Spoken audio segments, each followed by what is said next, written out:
This hearing will come to order. This afternoon, we assess the past 6 months of nuclear diplomacy with Iran and ask if a viable agreement is achievable by November 24th. The administration, along with the United Kingdom, France, Russia, China, and Germany, has been seeking to negotiate a long-term comprehensive solution to Iran's nuclear program since last fall. With these negotiations, Iran has agreed to limit its nuclear program in return for some sanctions relief. Should a final agreement be reached, it would permit Iran to maintain a mutually defined enrichment program and be treated like any other non-nuclear weapon state party to the Non-Proliferation Treaty. At the outset of these negotiations, the administration aggressively pushed back on congressional attempts to give our negotiators more leverage with added sanctions to go into force should negotiations fail. The legislation that Ranking Member Engel and I authored, and frankly was passed with 400 votes out of the House of Representatives, would have given Iran's leadership a choice between compromise and economic collapse. We'll never know if that prospect would have made a difference over the past 6 months, but we do know that talks haven't accomplished much to date without this pressure. Indeed, just days before the recent deadline, the Iranian foreign minister was offering an Iranian freeze of its current 19,000 centrifuges for several years. Is the status quo the best Iran is offering after 6 months of negotiation? A status quo, by the way, that has Iran enriching more uranium.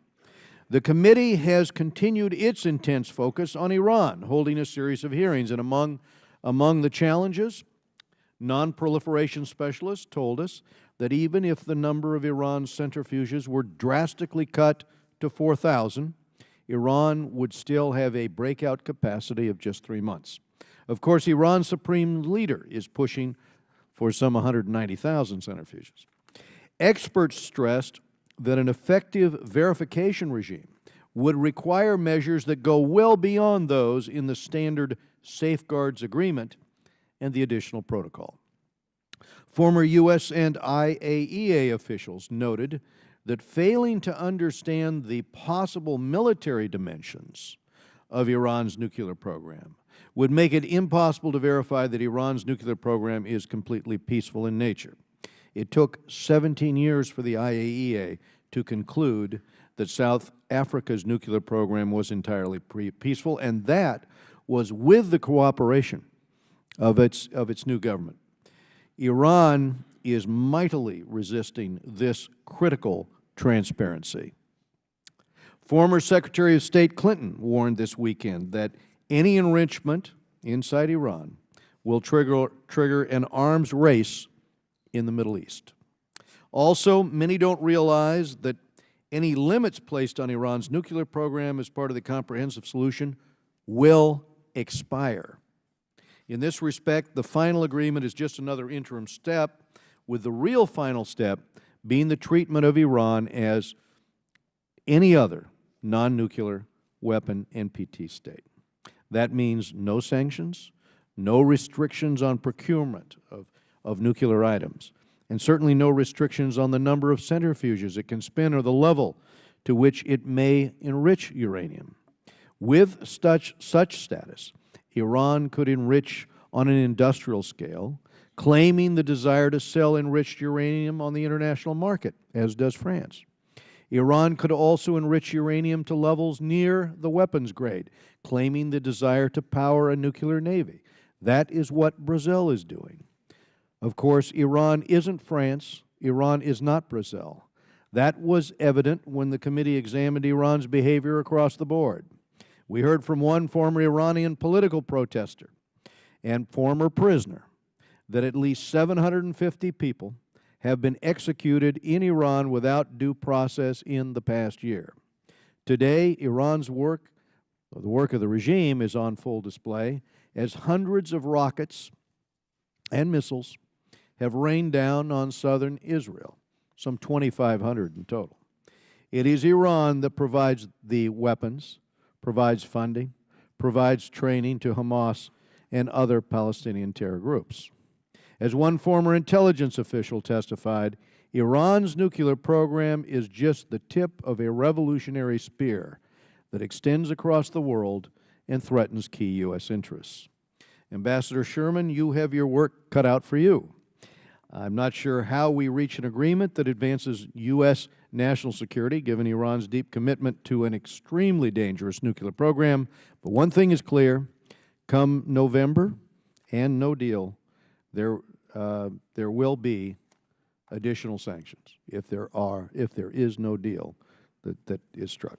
But as the administration charts its course, I trust that you will be in close touch with this committee. That's especially important given the significant changes to our Iran sanctions policy that are to be considered. And as you know, Mr. Engel and I recently sent a letter to the President, signed by 340 of our colleagues, expecting such close coordination.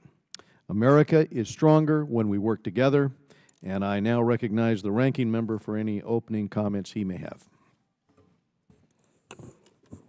Thank you very much, Mr. Chairman, for holding this important hearing. Let me thank all witnesses for appearing today, Ambassador Sherman, Undersecretary Cohen. We have met with you many times, and America thanks you for the good work both of you have done and continue to do. After 6 months of talk between the P5+1 and Iran under the Joint Plan of Action, the parties have agreed to an extension for 4 months. I support this extension, but not indefinitely. Over the next 4 months, Iran will continue to abide by all of the restrictions in the JPOA and undertake 2 new commitments. First, converting its 20% enriched uranium oxide into nuclear fuel rods. These rods are very difficult to convert back into a form that could be used for a nuclear weapon. Secondly, diluting its up to 2% stockpile. In exchange, Iran will have access to an additional $2.8 billion in frozen assets.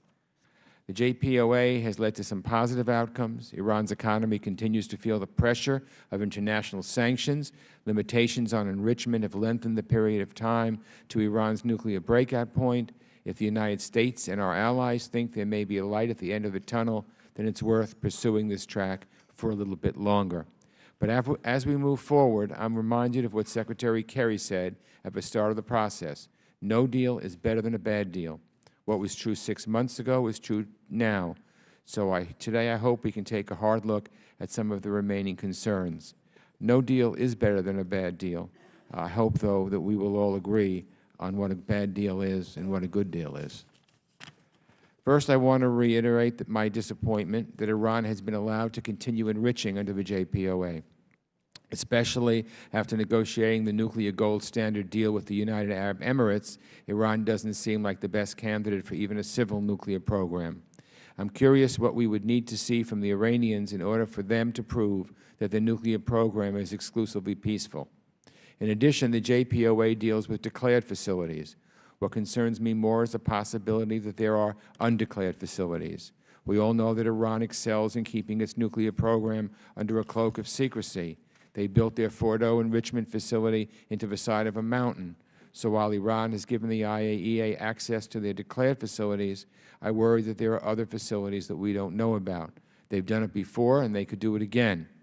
Looking down the line, I am also concerned about what Iran could get in return for a comprehensive deal. Iran currently has over $100 billion in frozen assets abroad.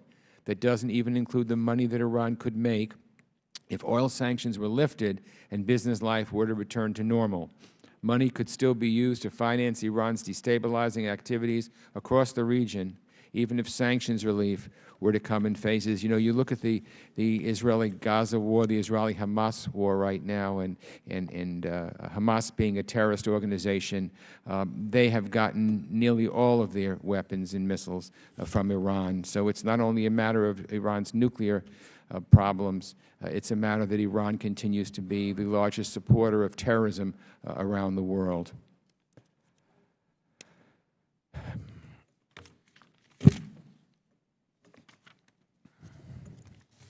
Iran continues to be the leading state sponsor of terrorism, providing support to Hamas and Hezbollah.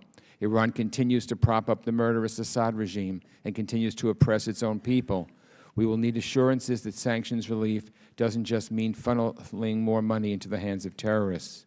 I would be delighted if the Iranians agreed to a deal that foreclosed any pathway to a nuclear bomb. But just as President Obama put the chance of success at 50-50, I too remain skeptical. We cannot afford a bad deal that will threaten our allies and our interests, and we must be prepared to walk away if necessary. And if negotiations go south, we must be prepared to level additional sanctions to squeeze Iran's economy. Iran must understand that all their actions have consequences. As the Chairman just pointed out, the bill that both of us authored passed with over 400 votes, or 400 votes for the entire House, and passed unanimously out of this committee. All Democrats and all Republicans voted for the bill. The Congress feels very, very strongly that sanctions should be right there so that Iran will understand what it faces if it doesn't negotiate in good faith. And of course, when we look at the bottom line for these negotiations, we want to see the timetable pushed back. So it will take Iran a longer time to have breakout in producing a bomb. Obviously, that's something that we're all concerned with and must be ironclad into the negotiations, into the final agreement. So, Mr. Chairman, let me say this. There is no difference between Democrats and Republicans on this issue. We understand that Iran is a bad player. We understand that Iran doesn't negotiate in good faith.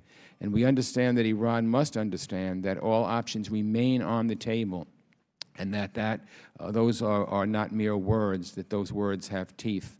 If the Iranians believe all options are on the table, perhaps they will begin to negotiate in good faith. If they really don't believe that, there is little incentiveness for them to negotiate in good faith. So again, I thank our witnesses for being here today, and I look forward to their testimony. Thank you, Mr. Engel. This afternoon, we're pleased to be joined by senior representatives from the Department of State and Department of Treasury. It's good to have Undersecretary Wendy Sherman with us, and she has held numerous positions throughout the years in the Department of State, and Ambassador Sherman served as Vice Chair of the Albright Stonebridge Group prior to that. David Cohen is the Treasury Department's Undersecretary. He's focused on fighting money laundering and the financing of terrorism, and prior to his Senate confirmation in 2011, he served as the Assistant Secretary for Terrorist Financing, and he practiced law prior to that in Washington. So we welcome you back, and without objection, your full prepared statements will be made part of the record, and members here will have 5 calendar days to submit statements or questions or extraneous material for the record. And of course, we will begin with Ambassador Wendy Sherman. Thank you very much, Chairman Royce, Ranking Member Engel, and distinguished members of the committee. I'm very pleased to be here this afternoon along with Undersecretary Cohen to discuss the status of negotiations related to Iran's nuclear program. You have my written statement, so I will summarize some key points. Mr. Chairman and members, our goal, all of our goal, is to prevent Iran from obtaining a nuclear weapon. The diplomatic process in which we are currently engaged was designed to achieve that goal peacefully and durably. We have a basic metric for a good agreement, one that cuts off all of Iran's potential paths to a nuclear weapon: the plutonium path with the current Iraq reactor, the path through the underground facility at Fordo, the path through swift breakout at the Natanz enrichment plant, and the path that would occur in secret, which we will deal with through intrusive monitoring and transparency measures. And we will tie our sanctions relief to Iran's performance, only providing relief to Iran after it has taken verifiable steps as part of a comprehensive agreement, and maintain the capacity to tighten the pressure if Iran fails to comply. I cannot tell you today that our diplomacy will succeed, because I'm not sure that it will. I can tell you that in the past 6 months we have made significant and steady progress. We have exchanged ideas, narrowed gaps on key issues, and identified areas where more hard work is required. For instance, we have had productive discussions about how to reduce the dangers posed by the facilities at Iraq and Fordo, about the protocols necessary for transparency, and about the disposition of Iran's stockpiles of enriched uranium. No issues have been neglected, but none have been finally decided because nothing is agreed until everything is agreed. And on some, we still have substantial differences, including the overall question of enrichment capacity. As you know, Mr. Chairman, there is some limit to how detailed I can be in this open session and still preserve the leverage we need in support of the goal we seek. However, the bottom line is that all serious obstacles remain. We have been moving in the right direction. For that reason, roughly 2 weeks ago, the parties to the negotiation agreed to extend our deliberations for 4 additional months. We agreed to this extension because we had seen significant progress in the negotiating room and because we can see a path forward, however difficult, to get to a comprehensive plan of action. We will use this time to continue working towards that comprehensive plan for ensuring that Iran does not obtain a nuclear weapon and that its nuclear program is exclusively peaceful. I note that a year ago, Iran's nuclear program was growing and becoming more dangerous with each passing day. That is no longer the case. Last November, as a first step in this negotiation, we reached consensus on a joint plan of action. In return for limited and targeted sanctions relief, Iran agreed to freeze and even roll back key elements of its nuclear activities. In fact, the JPOA has temporarily blocked each of the paths Iran would need to go down to build a nuclear weapon. Many observers openly doubted whether Iran would keep its commitments under the Joint Plan of Action.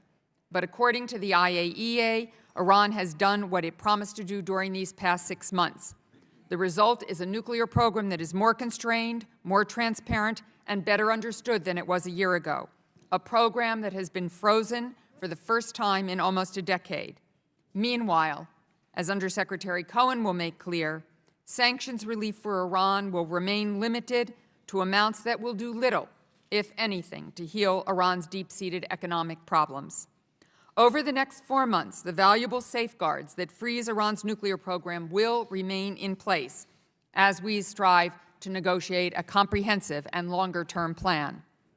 I will be blunt and say that we will never rely on words alone when it comes to Iran. We have and we will insist that commitments be monitored and verified and that the terms of access and inspection be thoroughly spelled out.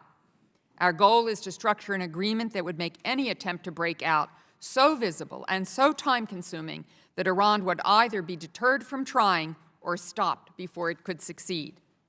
Speaking more generally, I want to emphasize that engagement on one issue does not require and will not lead to silence on others. The United States will not hesitate to express its views and to put pressure on Iran when that is warranted, whether in relation to the government's abysmal human rights record, its support for terrorism, its hostility towards Israel, its detention of political prisoners, journalists, and American citizens. Mr. Chairman and members of this committee, on this issue, we are united in our goals. We are determined that Iran not obtain a nuclear weapon. It is only because of the leverage created by the executive and legislative branches of this government, by our allies and partners, and by the United Nations Security Council that Iran has come to the negotiating table in what we believe to be a serious way. But we all know that sanctions are a means, not an end. We are now in the process of determining whether the end we seek can be achieved through a diplomatic process. That effort is worthwhile because a positive outcome would be preferable to any alternative. A comprehensive agreement would ease anxiety and enhance stability throughout the Middle East. It would reduce the likelihood of a regional nuclear arms race. It would eliminate the potential threat of nuclear blackmail. It would contribute to the security of Israel and our partners throughout the region, and it would make our own citizens safer. Between now and November, we will continue our pursuit of these welcome ends, and it is with those high purposes in mind that I respectfully ask your continued support.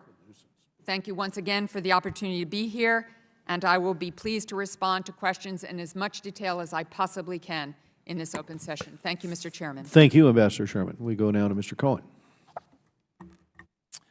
Thank you, Chairman Royce, Ranking Member Engel, and distinguished members of the committee.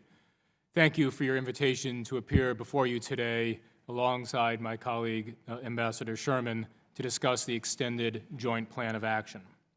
I will focus my oral testimony this afternoon on our efforts to maintain intense pressure on Iran to help achieve a successful outcome in the negotiations over its nuclear program, and the ever-mounting pressure that Iran will continue to face during the extended joint plan of action period as the P5+1 seeks a comprehensive and long-term resolution to the international community's concerns over Iran's nuclear program. When we announced the joint plan last November, we said that we did not expect the relief package in the joint plan of action to materially improve the Iranian economy, and it hasn't. The depths of Iran's economic distress that resulted in large measure from the collaborative efforts of Congress, the administration, and our international partners, dwarfed the limited relief in the joint plan of action. And so today, as we start to implement the extended joint plan of action, Iran remains in a deep economic hole. The value of Iran's currency, the rial, has declined by about 7% since the joint plan of action was announced last November. Since 2011, Iran has lost about $120 billion in oil revenues. It lost $20 billion in revenues in the first 6 months of the joint plan of action and stands to lose an additional $15 billion in oil revenues during the next 4 months alone. And Iran's economy today is 25% smaller than it would have been had it remained on its pre-2011 growth trajectory. Now, when we entered into the joint plan of action, some predicted that our sanctions regime would crumble, and some also argued that Iran's economy would rebound dramatically. Neither occurred. The fact is, as we enter the 4-month extension of the joint plan, our sanction regime remains robust and Iran's economy continues to struggle.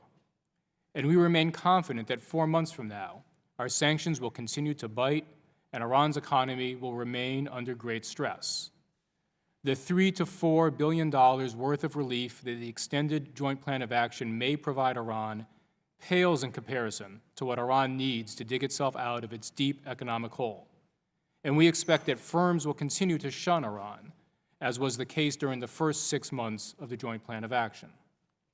Firms have good reason to remain reluctant about doing business in Iran. The overwhelming majority of our sanctions remain in place.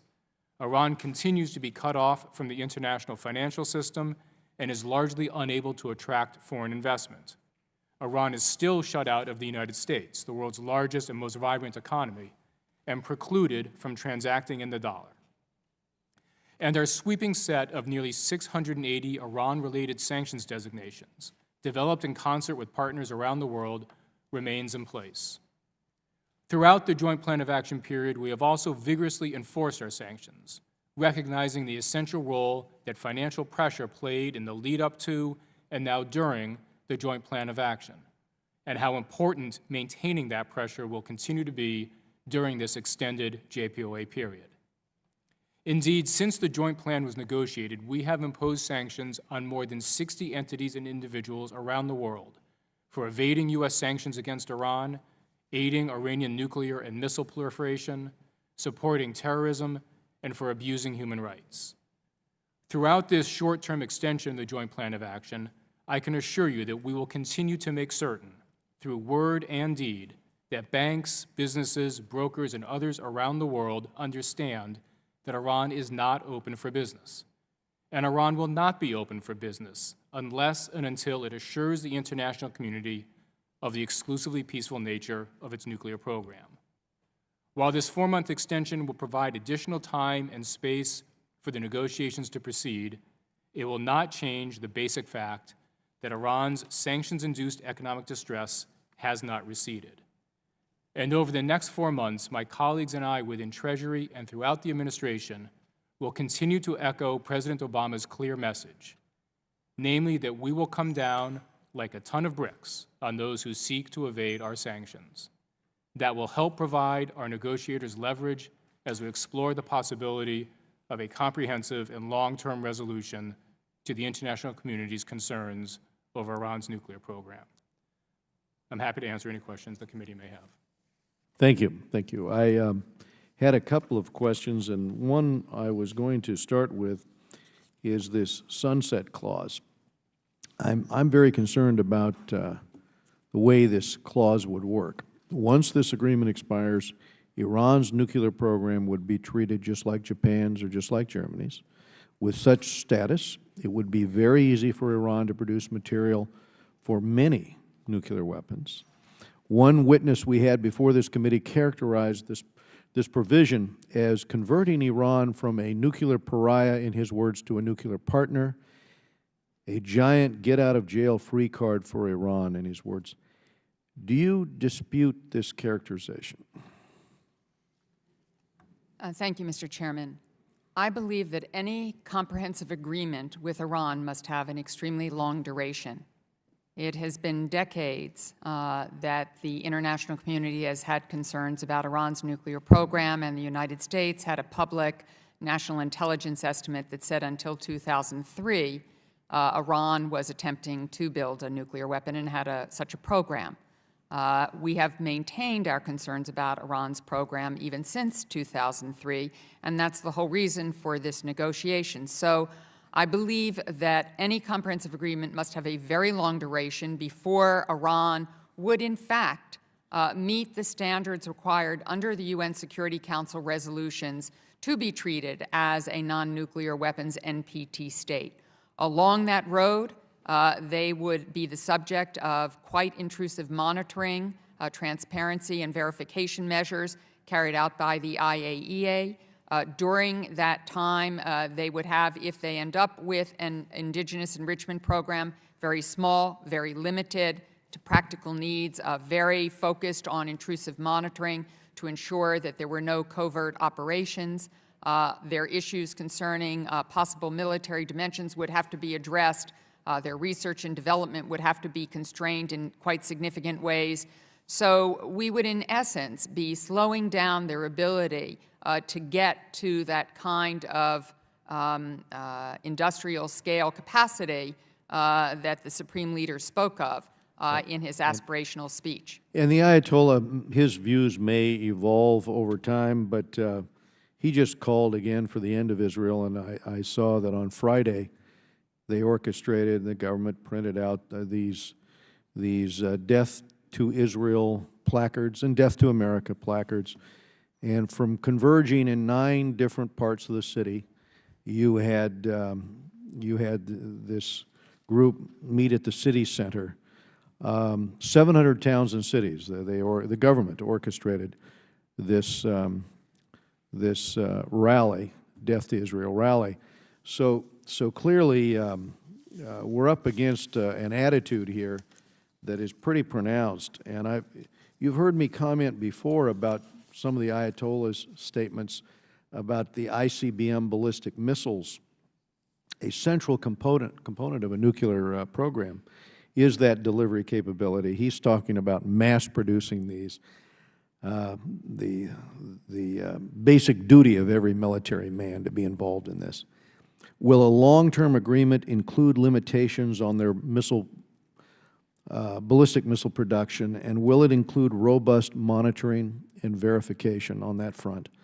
And why did the interim agreement not explicitly require Iran to follow UN Security Council resolutions to stop its efforts to develop a nuclear-capable ballistic missile, which, as we know, they're testing on that? What we have said in this negotiation, what is under discussion, is that Iran must address all the provisions of UN Security Council resolutions, and in 1929, there's a specific reference to any kind of delivery mechanism, long-range ballistic missile for delivery of nuclear weapons. And so that has to be addressed in some way in this agreement, and it is under discussion but not yet resolved. Thank you. I'm going to forego the rest of my time. We're going to try to hold everybody to 5 minutes and get down to some of our junior members for their questioning. Mr. Engel, you're next. Thank you, Mr. Chairman. What do we estimate the time for Iran to achieve breakout now, and what would we consider a good deal? How far would we have to push them back to have this considered a good deal?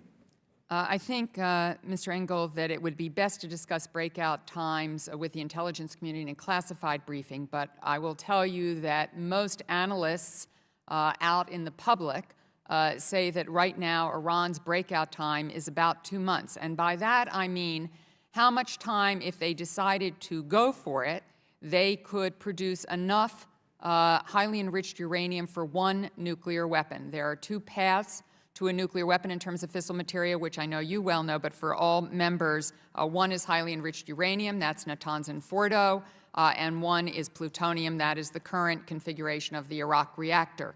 And we want to stop and block both of those pathways, as well as the covert pathway. I have said publicly that we believe that we need to go many months beyond that to achieve the kind of assurance that we're looking for, that Iran cannot obtain a nuclear weapon.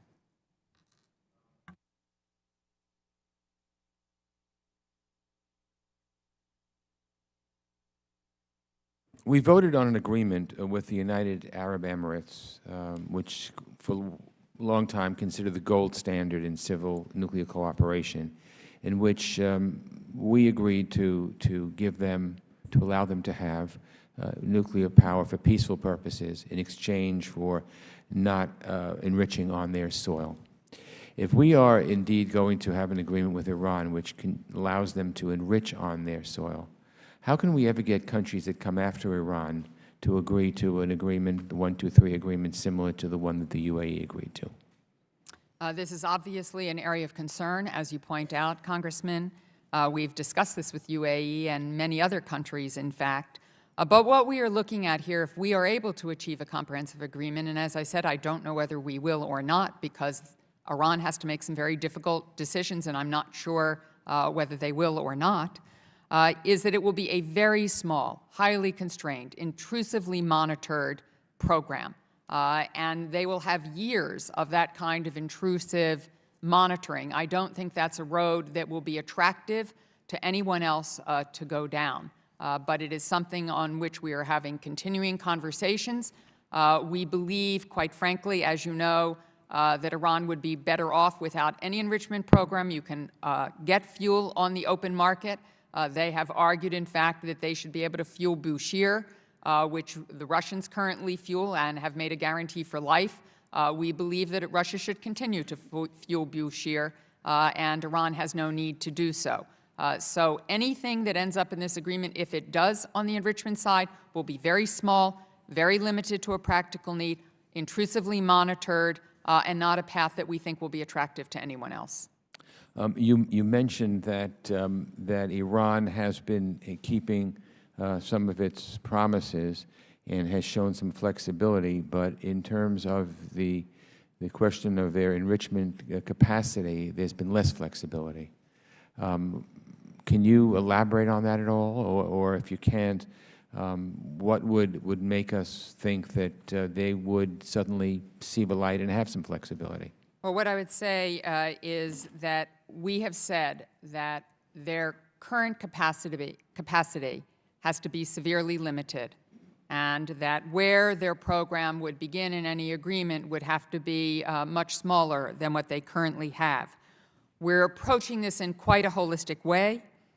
We are looking at all the ways in which Iranian enrichment capacity could be misused. Any arrangement in which we reach will be designed to address any problem that might come along the way. So we'll look at capacity, we'll look at advanced centrifuges, which could increase their capacity over time. We'll deal with R&D, we'll deal with their separate work units, which is the measure of the energy in their production. We'll deal with stockpiles, we'll deal with facilities, we'll deal with the monitoring quite intrusively, and any arrangement that we might get to an agreement on will ensure that if we close the front door, that Iran cannot enter through a back door. It is very complicated, it's highly technical. Some of my colleagues who are part of our expert team sit behind me. Quite frankly, it is a whole-of-government effort. The Department of Energy has been a tremendous partner, as have our labs, to make sure that should we get to an agreement, we know exactly what we're getting down to the finest technical detail. Secretary Cohen, let me just ask you a very quick question. The sanctions relief would be based on a phase system, including waivers. Will the Iranians, do you believe, accept a deal that relies on waivers, not permanent relief? And how would you think that Congress, anticipate Congress's involvement in this? Well, Congressman, I am not going to venture a guess on whether the Iranians will accept a deal based on waivers. Perhaps Undersecretary Sherman wants to address that. In terms of Congress's role, as you say, the notion for a comprehensive deal is one where whatever relief is offered to Iran is phased in over time and is tied to Iran taking verifiable steps along the way. I think it's very important that we maintain pressure during the course of that period, so that initially what we have is sanctions that are suspended, not lifted, and then eventually perhaps move to lifting the sanctions. But in the near term, the notion would be that we would suspend sanctions through the exercise of our authorities. Thank you, Mr. Chairman. And I would just reiterate what the Chairman said before, our letter to the President signed by 3/4 of Congress. We feel very strongly that Congress must be involved. Thank you, Mr. Chairman. Thank you, Mr. Engel. We go now to Eliana Ross-Leitonen, Chairman of the Middle East Subcommittee and a leader on Iran sanctions efforts. Thank you so much, Mr. Chairman. Ambassador Sherman, last year before this committee, you testified that, quote, the ultimate goal of any negotiations is that Iran come into full compliance with UN Security Council resolutions, end quote. Those Security Council resolutions demanded that Iran suspend all enrichment-related and reprocessing activities, and that Iran ratify and implement the IAEA's additional protocols to strengthen safeguard measures. This morning in front of the Senate Foreign Relations, you said that the administration's preference is that Iran not have enrichment capabilities, but then conceded that President Obama and your team have admitted that there is likely going to be an enrichment program. Has Iran come into compliance with the UN Security Council resolutions, including the implementation of the additional protocols? Will it be in compliance when a comprehensive agreement is reached? If they don't, have U.S. negotiators failed to meet our goals, as you stated it was last year? You also said that this is also about verification, monitoring, and assurances to the international community. Of course, this is all based on the assumption that Iran has fully disclosed its program, a program that it kept covert for 2 decades, and that it is what will likely be proven to be the fatal and faulty assumption in these talks. DOD has assessed earlier this year that the U.S. isn't able to detect or locate undeclared or covert nuclear activities. So how confident can we be that this regime that has operated a covert nuclear program for decades, that has ignored UN Security Council resolutions, that has openly bragged about deceiving the West while in nuclear negotiations, has declared all of its facilities, activities, and programs to us, specifically its suspected military programs? And would any potential comprehensive agreement encompass anything that may be disclosed or detected after an agreement is signed, or are we just dealing with these very specific facilities? As part of the extension agreement, we have agreed to another $2.8 billion in sanctions relief for Iran, as well as allowing Iran to continue to export oil at a restricted level. And at our subcommittee hearing last month with Deputy Assistant Secretary for Energy Diplomacy, Amos Hochstein, I had asked him about reports that Iran was sending hundreds of thousands of barrels of oil to Assad to keep that thug and his war running, yet we are not counting this against Iran's restricted levels. We were all shocked to hear that we don't count that against Iran's limits because Syria isn't actually paying for the oil. And you repeated that this morning in the Senate, but what I had suggested to Mr. Hochstein was that this issue is bigger than just Iran sending oil to Assad, and us not counting it for the JPOA, it goes to the heart of our policies as they relate to Iran and Syria, and it's about our U.S. national security interest. How much is Iran sending? How do we allow this to continue while we still negotiate a comprehensive agreement? How do we justify allowing Iran to send oil to Assad to keep his brutal regime afloat? And what else is Iran sending that we're ignoring? And if this were against the terms and Iran was caught in violation, who is in charge and what mechanism do we have to enforce the terms? Thank you, Congresswoman.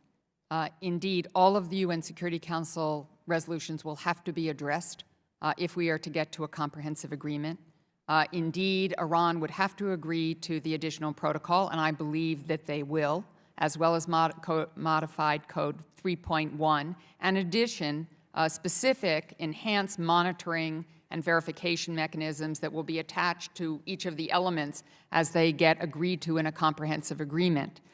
Part of the reason for the additional protocol and for enhanced monitoring even beyond that is to deal with the covert path, to make sure that there aren't undeclared facilities. And in fact, one of the things the IAEA does after a country signs on to the additional protocol, and it takes some time to do, is to create what is called the broader conclusions that, in fact, there are no undeclared sites. That will take the IAEA some time to do, and some of our sanctions relief will be tied to reaching that benchmark among other benchmarks as we put together a comprehensive agreement.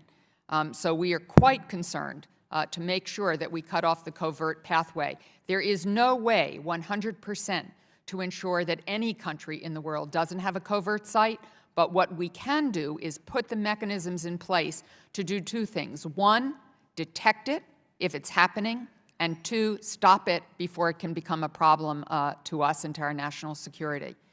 In terms of the $2.8 billion, let me make one comment and then let Undersecretary Cohen mention this. The 4-month extension was really just a continuation of the JPOA. And as such, the prorated amount for those 4 months is $2.8 billion in their restricted funds. It's no U.S. taxpayer money.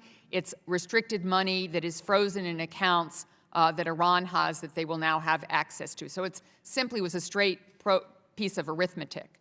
However, because we have such great concerns, we did get Iran to agree to take 2 additional steps that go beyond the JPOA. That is to take some of their 20% oxidized enriched uranium, which was part of the JPOA, and take 25 kilograms of it, which is about the amount they can get done during this 4-month period, and turn them into metal plates for the Tehran research reactor, which make it virtually impossible for that to be converted back into enriched uranium. And we got them to agree to dilute all of their up to 2% enriched uranium stockpile, which is over 3 metric tons of up to 2% enriched uranium. So these are 2 important steps that we got in addition to this as well. As for Syria, I'll be glad to come back to that in someone else's question. Very good, very good. We go now to Mr. Brad Sherman, Ranking Member of the Terrorism and Nonproliferation Subcommittee. I'll start with some comments, and I'll ask our witnesses to respond for the record as they'd like to these comments. Iran's economy may not have grown as fast as China since 2011. Mr. Cohen pointed out that it would be 25% smaller if it had kept growing at that rate. Keep in mind, it's 2011 that we in Congress passed the banking sanctions over the objection of the administration, and that point correlates with the decline in the growth of the Iranian economy. But the Iranian economy doesn't have to grow at China's rate in order to avoid regime endangerment. The fact is, their economy is growing at 2% now. In America, we call that a recovery, not a regime endangerment. As the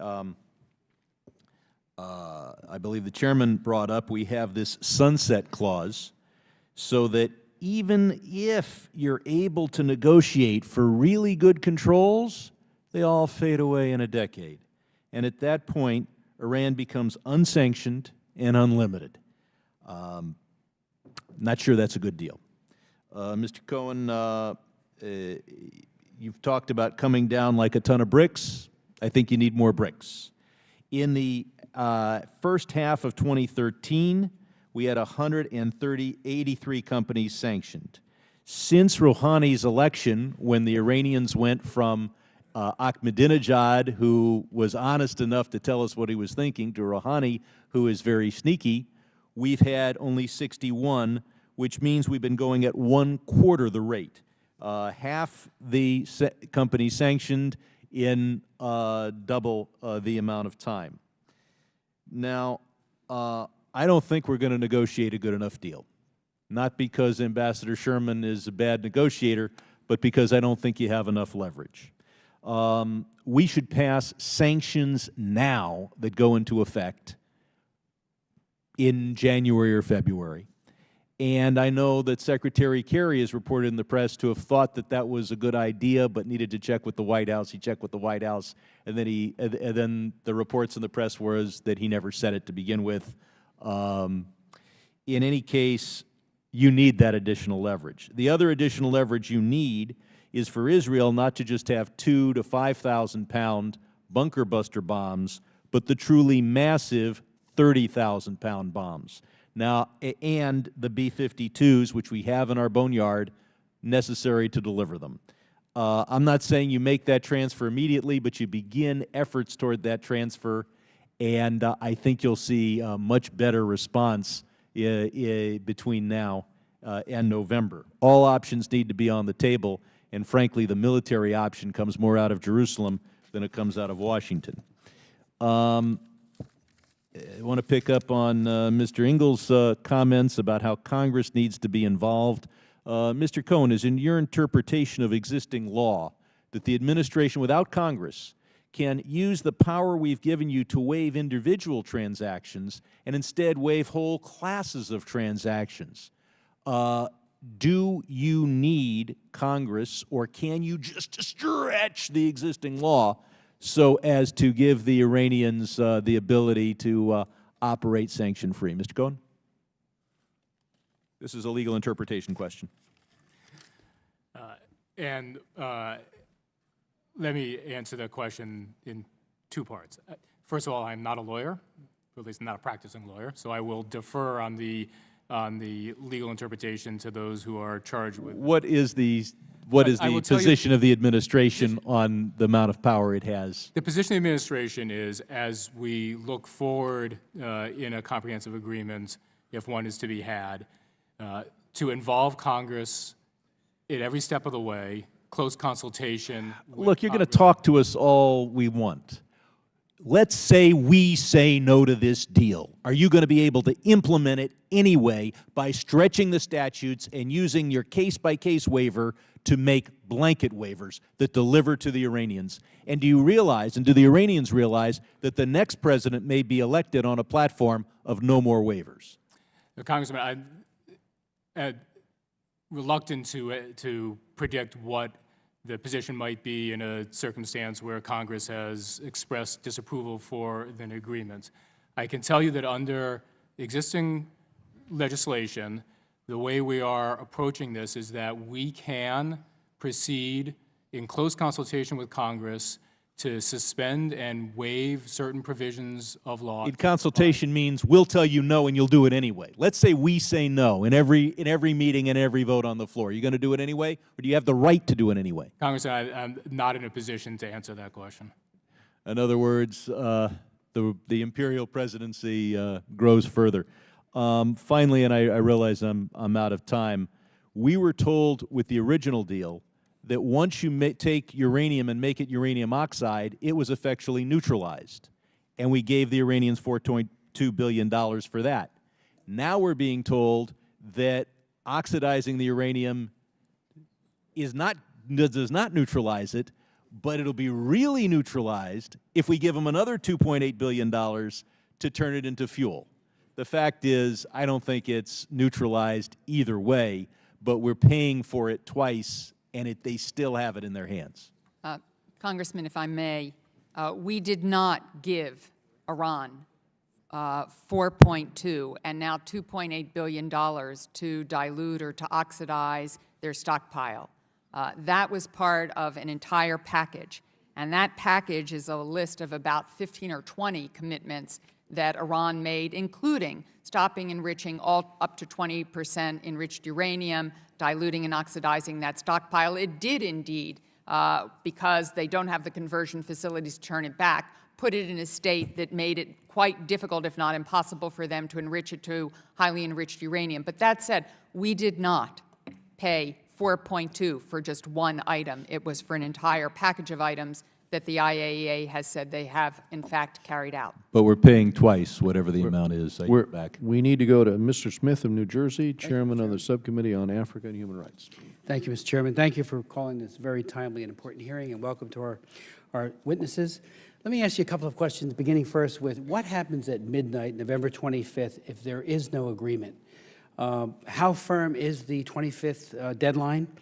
Are you contemplating scenarios if that deadline slips?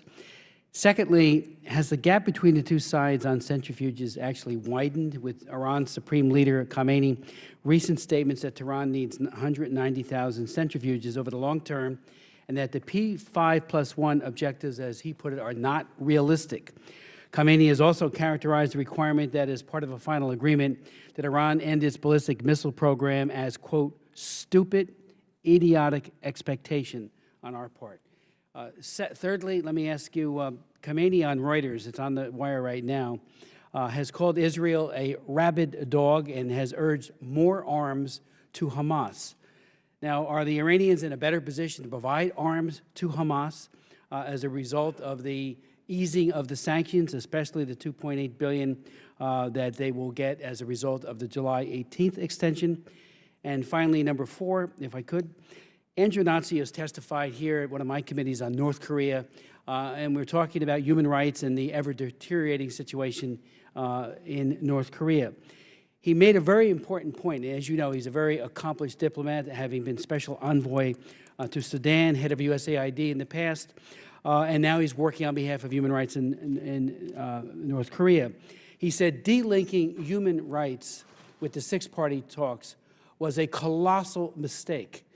And because when the collapse of those talks happened, certainly the deterioration that we had seen on human rights just continued. There was no stoppage. There was nothing that was gained during those talks.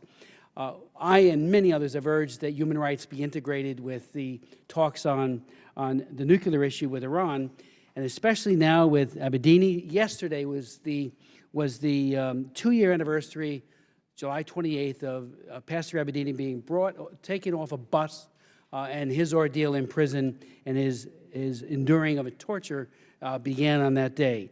Hekmati, Levinson, and now a Washington Post reporter that we're all very concerned about, you mentioned it, and Madam Ambassador, Jason Rezaian, continues to be a concern. We don't know much about him. Since the negotiations began, and extensions and monies have been given to Iran by way of easement on their sanctions, have human rights in Iran improved, stayed the same, or deteriorated? Thank you, Congressman. First of all, I want to bear witness, Congressman, to your leadership on human rights issues. You have been a longstanding leader in that regard for many years, all the way back to when I worked up here on Capitol Hill, which, looking at my hair, was quite some time ago. So I know of your passion, and I share it, as does this administration. As I said in my opening remarks, and let me elaborate, where Iran's human rights record is concerned, where its acts of terrorism and instability, it's putting Israel's security at risk on a daily basis, and certainly many of the original rockets that Hamas had came from Iran. They now make many of their rockets, if not most of them, themselves, but there's no doubt Iran played a part. We condemn Hamas's actions of raining rockets down on Israel. We condemn Iran's support for state-sponsored terrorism, for acts of human rights. Indeed, our own human rights report, our own religious freedom report, shows that indeed there have been summary executions in Iran, and there is no doubt. I have met with all of the families, Pastor Abedini, Amir Hekmati, Christine Levinson, and I spend every time that I meet with the Iranians, I have a session separately on Americans of concern to us, and certainly have added the journalists to that list. There is absolutely no reason for such detentions whatsoever, and they do nothing, of course, to help create a climate that would make a nuclear negotiation successful. As to the Supreme Leader's comments about 190,000 SWU or centrifuges, this doesn't help the negotiation climate either. I realize that he said this was aspirational and nothing that would happen today, but there is no question right now Iran has 9,000 centrifuges that are enriching, another 10,000 that are installed. We believe that if there is an enrichment program, it needs to be a fraction of that. What happens if the deadline slips? What I said this morning, and I know this will get asked by many, our intention is that November 24th is the end of this negotiation. It could have gone for 6 months. We decided only to do 4. We don't want to talk for talk's sake. That said, I try to be very straightforward with members of Congress. I think that kind of clarity is important. I know from negotiations, you know from your own negotiations up here on the Hill, you never know where things are going to turn out. So I cannot tell you for an absolute certainty on the 24th will end, but that is certainly our intention. So we go now to Mr. Jerry Connolly of Virginia. Thank you, Mr. Chairman. And Ms. Sherman, I believe your career began here in the Hill on the Senate side. I hope my friend Ileana... On the House side, Mr. Connolly. Oh. I never Oh, worked you in the worked for United States Senate. I only worked in the House. Oh. Oh, all right. I did help elect a congresswoman Mikulski. to the United States Senate. Yes, all right. But Well, I never see, worked in the Senate. She sent the best over there. I know. All right. Thank you so much for being here and correcting the record. I was listening to my friend from California, Mr. Sherman, and I must say, I am a little fearful that we may be making perfect be the enemy of the good, and especially when we talk about a military response from Israel as if that's the only solution.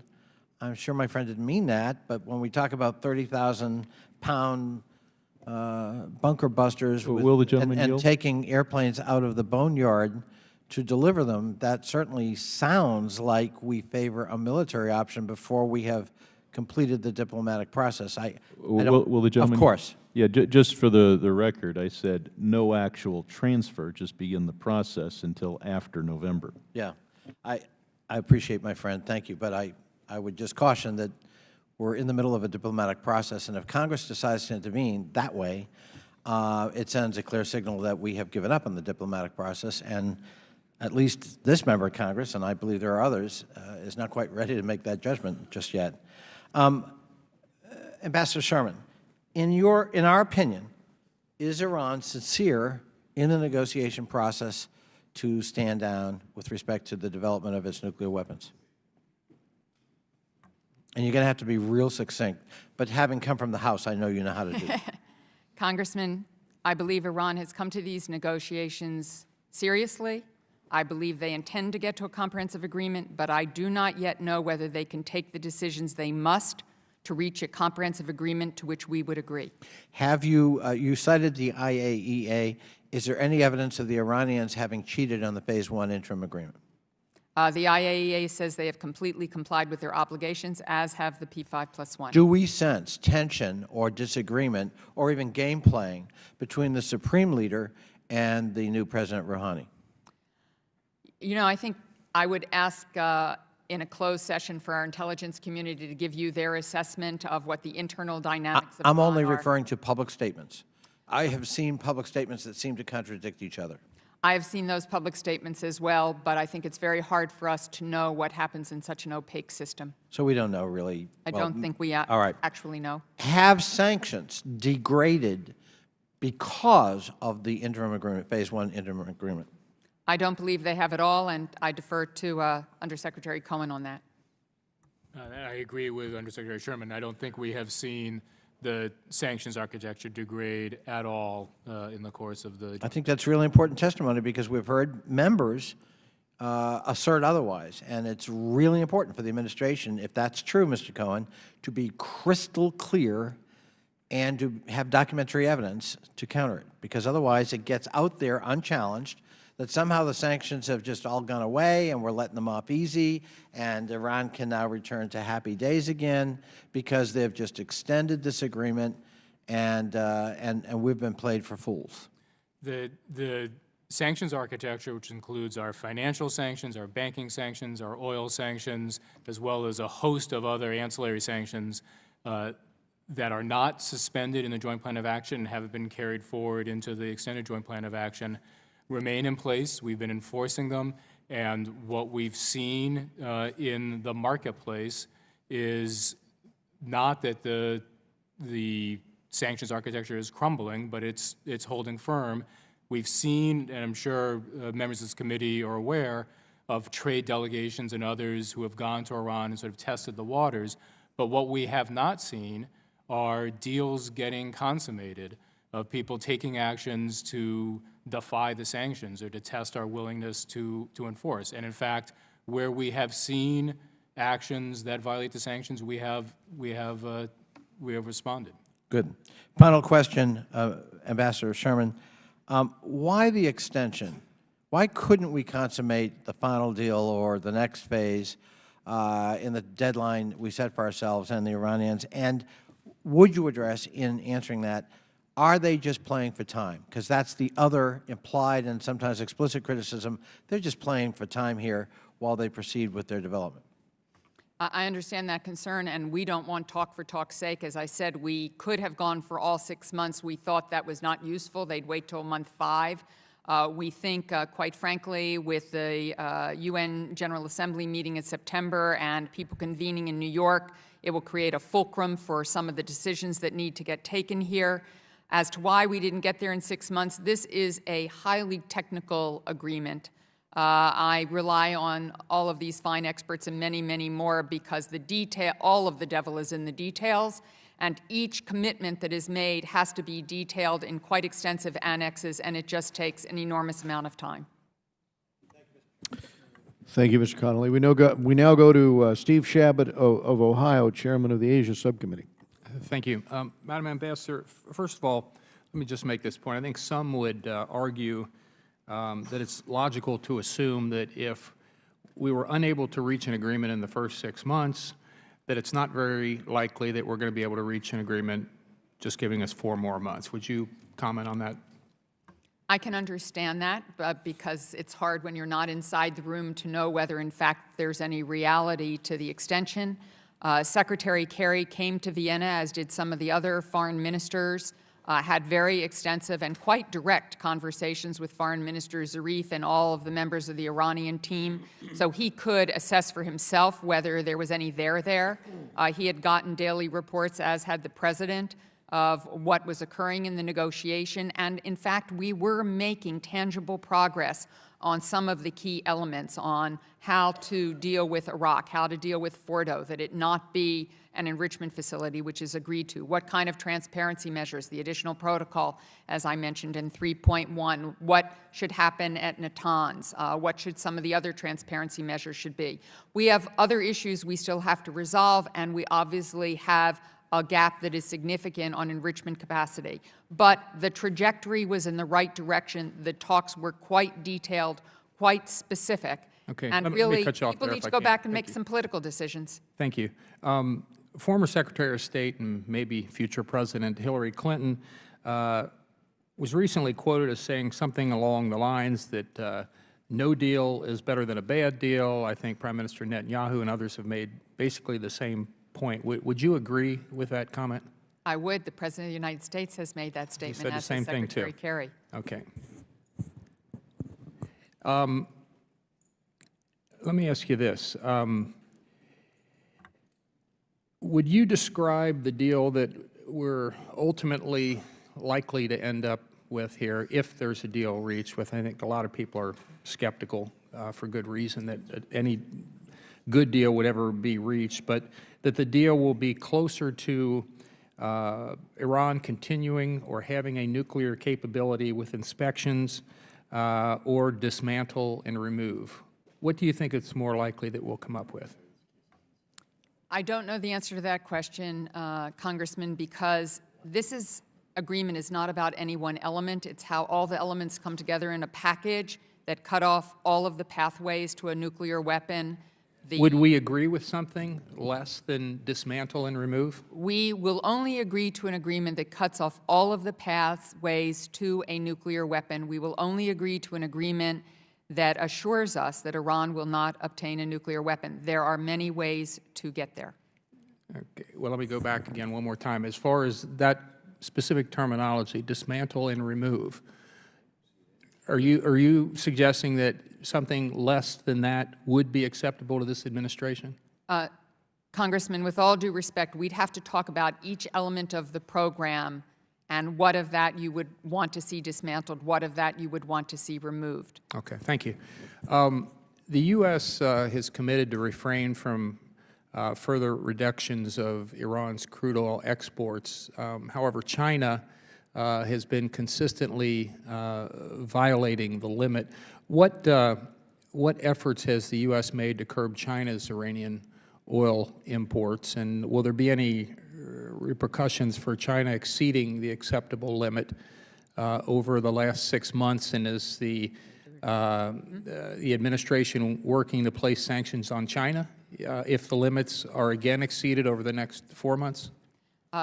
Congressman, what we told the Congress and what we set out to do in the Joint Plan of Action was to set an aggregate range of 1 to 1.1 billion barrels per day of the 5 remaining countries plus a small amount to Taiwan that is still allowed to be imported from Iran.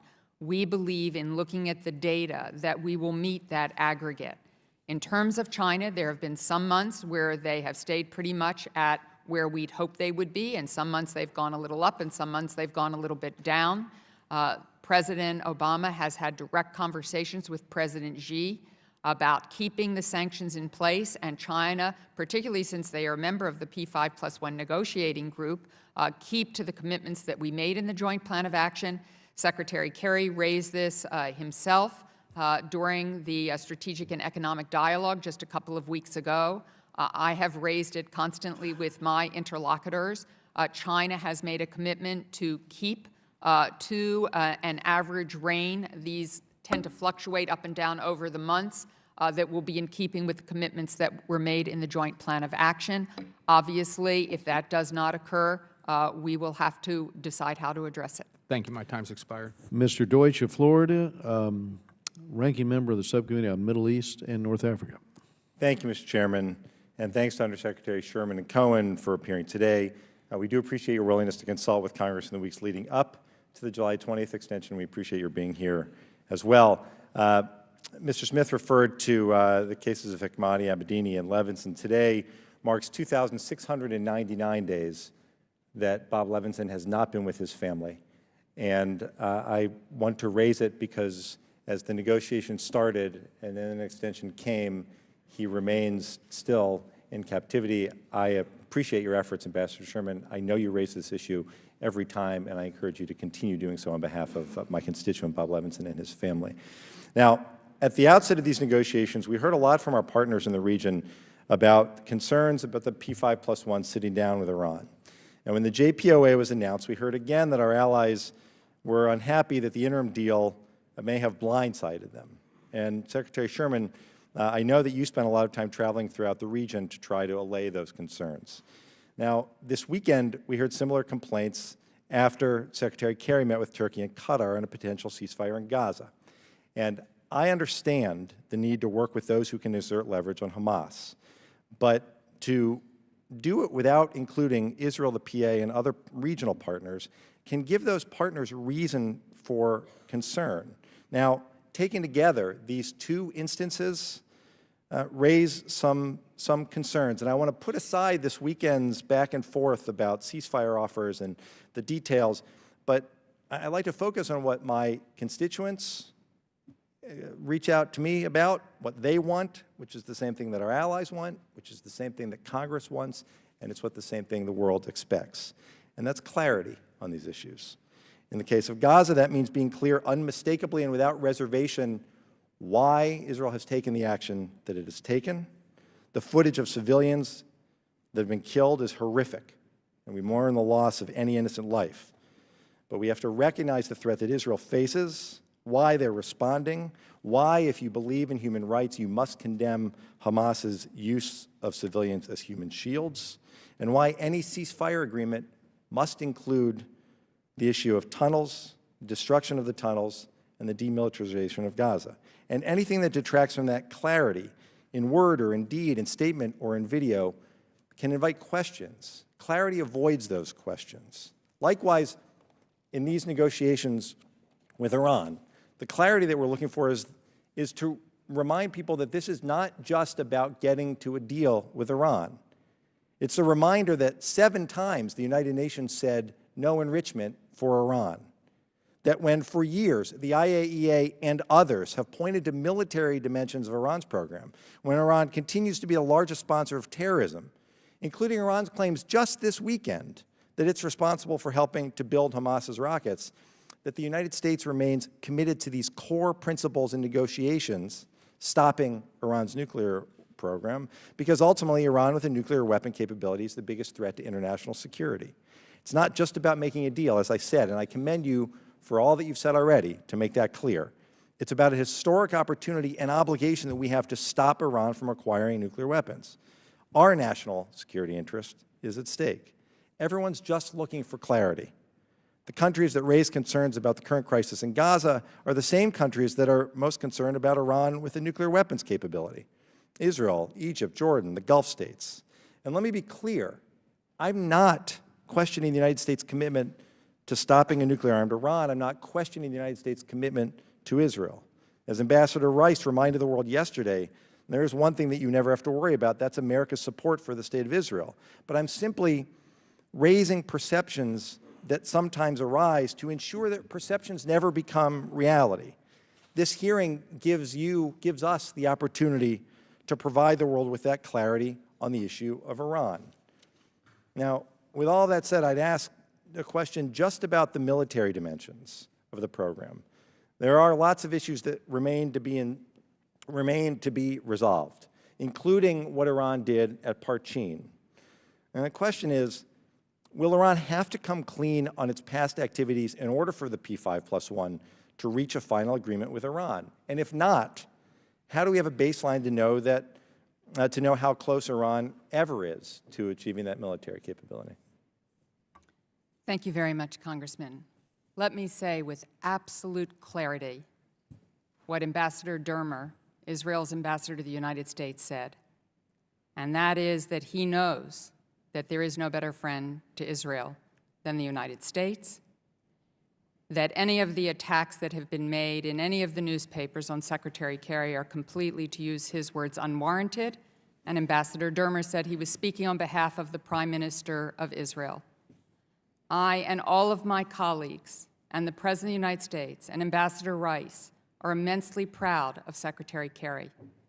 He went to the Middle East and he went to the region because he believes wholeheartedly in the need to do everything he possibly can as Secretary of State on behalf of the President and the interests of our country to protect the security of Israel, to stop the rockets from raining down on Israel, to allow Israel to make sure that no tunnels can come into the state of Israel with terrorists and kidnappers and people who would do harm.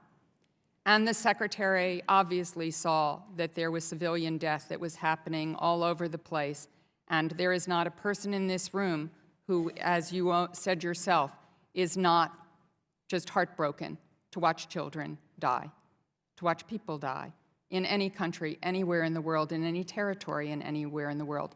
But the Secretary of State's commitment to Israel's security, the President of the United States' commitment to Israel's security, my commitment to Israel's security could not be stronger. While I was in Vienna, I consulted on a regular basis with both the National Security Advisor and the Minister for Intelligence in Israel, and will continue to do so, as I also consult with Gulf partners, with partners in Europe, with Australians, with everyone throughout the world, but most particularly because we understand from Israel's perspective, Iran's actions are existential for them, and we do understand and appreciate that.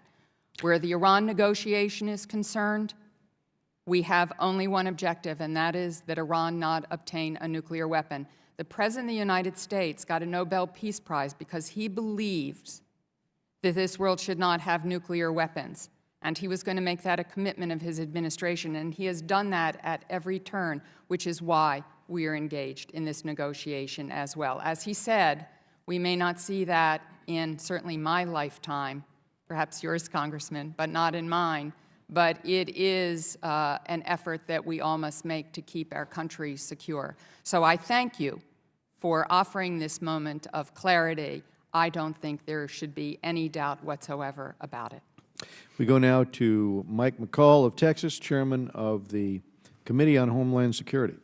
Thank you, Mr. Chairman. And Ambassador, thank you so much for being here today. I certainly don't envy your position, and it must be a very challenging job, to say the least. And we wish you the best. I've always had some fundamental concerns about the premise in general, and that is that we could ever negotiate with the Supreme Leader, the Ayatollah, in good faith to give up his nuclear weapons program. Call me a skeptic, but I think we have to have a healthy amount of skepticism going into this process, as I'm sure you do. They are a state sponsor of terrorism. The right to enrich uranium violates 6 UN Security Council resolutions. The Ayatollah is now demanding, I think, 190,000 centrifuges. That's 10 times the number that Tehran currently possesses. I don't understand that. We don't address the military dimensions with respect to ICBM capabilities, which we've been told they could have by the year 2015. And so I just several concerns. I mean, I think I asked Secretary Kerry this question. I mean, I think fundamentally what you want is for them to give up their enrichment program altogether, and then we could provide that to them if it's truly a peaceful nuclear program. What are the chances of that?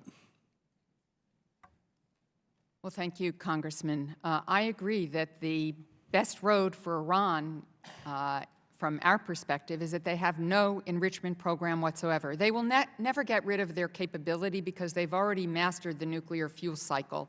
And once someone has learned how to do something, you can't sort of take it out of their brain. So, quite frankly, even if we, took military action, got rid of all their facilities, dismantled everything, got rid of everything, they could rebuild it again because they know how to do so. So what we have to do is figure out a way to ensure that they have no pathway to a nuclear weapon. So no way to get highly enriched uranium to then turn it into a bomb and then put it on a delivery mechanism and deliver it. No way to have a plutonium pathway. No way to have a covert facility. And that's what we're attempting to do here. Part of that is indeed addressing the possible military dimensions of their program, to have access by the IAEA to those sites where we want to make sure there aren't undeclared facilities. All of that will have to be part of this agreement. And finally, you are right to be skeptical. I am skeptical. The President is skeptical. He has said 50-50. The Secretary has said, others have said, as was mentioned earlier, no deal is better than a bad deal. I certainly agree with that. That's what we're trying to do here. And I think everyone agrees with that assumption. I don't see, there's not one single centrifuge dismantled, not one single kilogram of enriched uranium being stopped, and nothing to dismantle the heavy water reactor, which former administration official called it a plutonium bomb factory. This question has been asked twice, and I don't know, well, there are 2 questions I have in the limited time I have. One is, I know you want to be optimistic, but if November comes and goes and there's no agreement, what will this administration do? This administration will have had ongoing consultations with the United States Congress, with our partners around the world, and we will all make the best judgment we can about what we need to do next. Well, I would argue, Mr. Chairman, that sanctions would be certainly appropriate, the ones that we passed out of the House. And then second one, what assurances, we have lifted in terms of these sanctions between $6 to $7 billion in frozen assets, and the extension of this negotiation frees up another $2.8 billion. What assurances do we have that this freed up money is not going to fund the rockets that Hamas is firing into Israel? Congressman, Iran, as others have noted, is the leading state sponsor of terrorism in the world today, and has been for quite some time. It has supported Hezbollah. It has supported Hamas. It did so long before we entered into the negotiations that led to the Joint Plan of Action. It has continued to do so.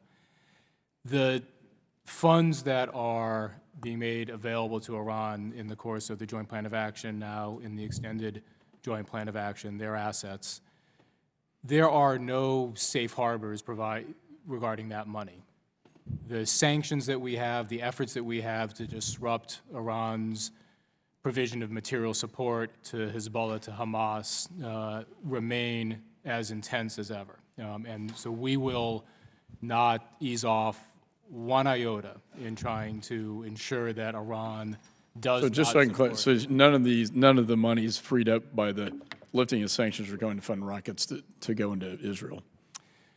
Congressman, I cannot give you that guarantee. What I can guarantee you, however, is that we will do everything in our power to disrupt Iran's support for terrorism around the world and continue to do so. I hope we all know what we're dealing with here.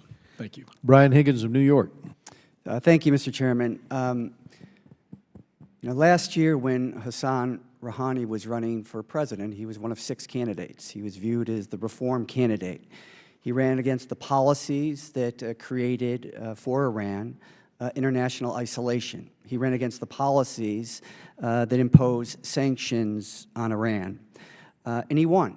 And he won with over 50% of the vote, meaning that there would be no runoff. And the only way he could have done that is with the support of the Supreme Leader, Ayatollah Khamenei. Khamenei used to say that, the sanctions don't hurt Iran. They make us stronger. They make us self-sufficient. Well, last year, Khamenei was saying that the sanctions are brutal. He characterized them as economic warfare. And when you look at sanctions, what you're trying to do is impose economic sanctions toward having a psychological impact. And last July, the Iranian economy was a mess. You had 45% inflation, meaning that whatever you had prior to, or whatever you purchased prior to the inflation surge, you were paying double within a couple of months. The Iranian currency had lost half of its value. Iranian officials were pointing fingers not at the United States, but at each other as to who was to blame for all of this. You couldn't get chickens during Ramadan because there was no money to buy chicken feed. And then the International Monetary Fund said in February of 2014 in a report that the temporary agreement to ease sanctions have helped to stabilize the American economy. It seems as though we took away our own leverage. We took away our own leverage when we had the Iranians on the run. And you look at the context of this negotiation with the P5+1, we want to reduce Iran's centrifuges, which are the machines that mix at supersonic speeds to enrich uranium to weapons grade, while Iran currently has 19,000, up from 163 10 years ago to 50,000.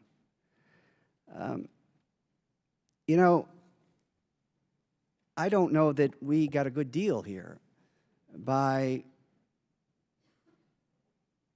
weakening the sanctions, albeit temporarily, albeit a small percentage overall. It seems like the Iranians are moving and are committed to moving in an entirely different direction. You have next-generation centrifuges. You have knowledge that you can't destroy. I mean, they have tremendous leverage here, and the leverage that we have, seemingly, given the deplorable economic conditions in Iran last summer, we gave into in a process where it seems as though the two sides aren't maybe in agreement. They're not even narrowing the differences. They're going in 2 entirely different directions. I would ask you to comment. Congressman, the Iranian economy is still a mess. The rial is still highly devalued. It's lost value during the course of the Joint Plan of Action. Iran's inflation is still among the highest, if not the highest, in the world. It still does not have access to almost all of its foreign reserves. its economy, as I noted in my oral testimony, is 25% smaller today than it would have been had we not imposed the sanctions that you spoke of. The Joint Plan of Action did not fix the Iranian economy, won't fix the Iranian economy, and there is no sense in which, looking out over the next 4 months, that Iran will be, at the end of this period, I think, thinking that their economy has rebounded. The pressure that comes from the sanctions developed with Congress, with the administration, with our partners around the world, remains quite robust, and the impact in Iran's economy continues to bite. That provides leverage to our negotiating team to try and pursue the comprehensive agreement. And with that, I will turn it over to Undersecretary Sherman to follow up. Congressman, the Joint Plan of Action, for the first time in a decade, froze Iran's nuclear program and rolled it back in specific ways. Iran halted all of its near 20% enriched uranium and disabled the configuration of centrifuge cascades that they have been using to produce it. They have diluted and oxidized that stockpile of 20%. They have not enriched uranium in roughly half of the installed centrifuges at Natanz and 3/4 of the installed centrifuges at Fordo, including all next-generation centrifuges. They have limited centrifuge production to those needed to replace damaged machines, so they cannot stockpile centrifuges during these months, including these 4 months of an extension. They have not constructed any additional facilities. They have not gone beyond its current enrichment R&D practices as described in the IAEA report of November 14, 2013. They have not proceeded in any way, shape, or form on the Iraq reactor. It is frozen in place. They have halted the production and additional testing of fuel for the Iraq reactor. They have not installed any additional components at Iraq. They have not transferred fuel or heavy water at the Iraq reactor site. They have not constructed a facility capable of reprocessing, and without reprocessing, Iran cannot separate plutonium from spent fuel. And I could go on and on. Those are the highlights of what came out of the Joint Plan of Action. For the first time in a decade, we are in a better place than we were. We have much further to go, and I don't know if we'll get there, but it was a worthwhile thing to freeze their program. But the gentleman is out of time, and so we have to go Sorry. to Mr. Tom Cotton of Arkansas. Apologies. And I would simply say that perhaps we would be in an even better place if we had not relaxed the sanctions in November, but increased them, as this committee attempted to do last summer, followed by House action, or perhaps if we had taken a different course in 2009 during the Green Movement. But that's neither here nor there. Some of you may know the parable of the frog and the scorpion. The frog is at the river. The scorpion approaches him and asks for a ride across the river, and the scorpion says, or the frog says to the scorpion, "But you'll sting me and kill me." And the scorpion says, "I would not do that, because then we would both drown." And the frog says, "That's a good point." So the frog gives the scorpion a ride across the river. And halfway across, the scorpion stings the frog, and the frog looks to the scorpion and says, "Why did you sting me? Now we'll both drown." And the scorpion said, "Because it's my nature." The problem here is not the nature of the weapon, but it's the nature of the Iranian regime. They continue to be the world's #1 sponsor of state terrorism, whether it's Hezbollah or Hamas, that not just attacks our allies, like Israel, but tries to launch attacks in the United States, assassinating the ambassadors, if they could have executed their plan, of friendly countries in restaurants just a few miles from here, or killing soldiers with whom I served in Iraq in 2006 by importing fighters and bombs and other material. I am deeply skeptical, as are my colleagues here on this committee, that any of this will ever change, no matter how skillful our negotiations, unless the regime in Iran changes. It's been like this for over 30 years.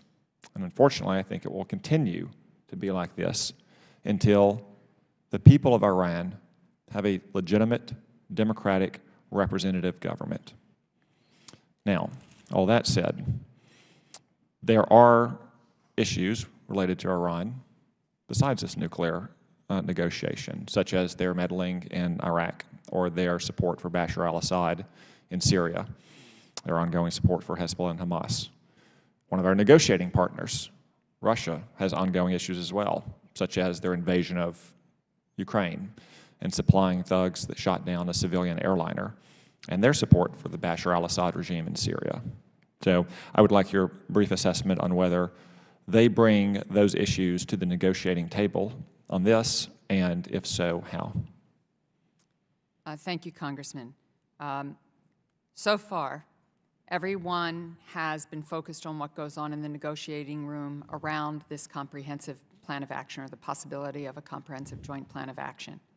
And although we were in Vienna at the time of the horrific events in Ukraine, my Russian colleague, Sergei Ryabkov, who is a longtime professional diplomat in Russia, stayed very focused on what could be done to try to move this comprehensive negotiation forward.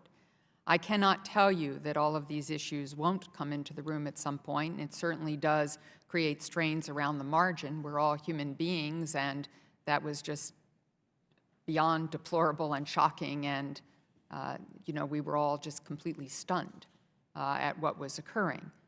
Similarly, I think that what's happening in Iraq with ISIL, or ISIS, if one looks at it in Syria, is something of concern. And in that instance, ironically, Iran is probably as interested as we are in getting rid of ISIL, but it is not something on which we make common cause, because there are so many other areas in which we have vast and unbridgeable disagreements in terms of their state sponsorship of terrorism, their human rights record, and what they do to foment instability around the world. And as you say, their relationship with Iraq is a long and complicated one. And I thank you for your service to our country, not only here, but in Iraq, in what is now a very difficult circumstance for that country.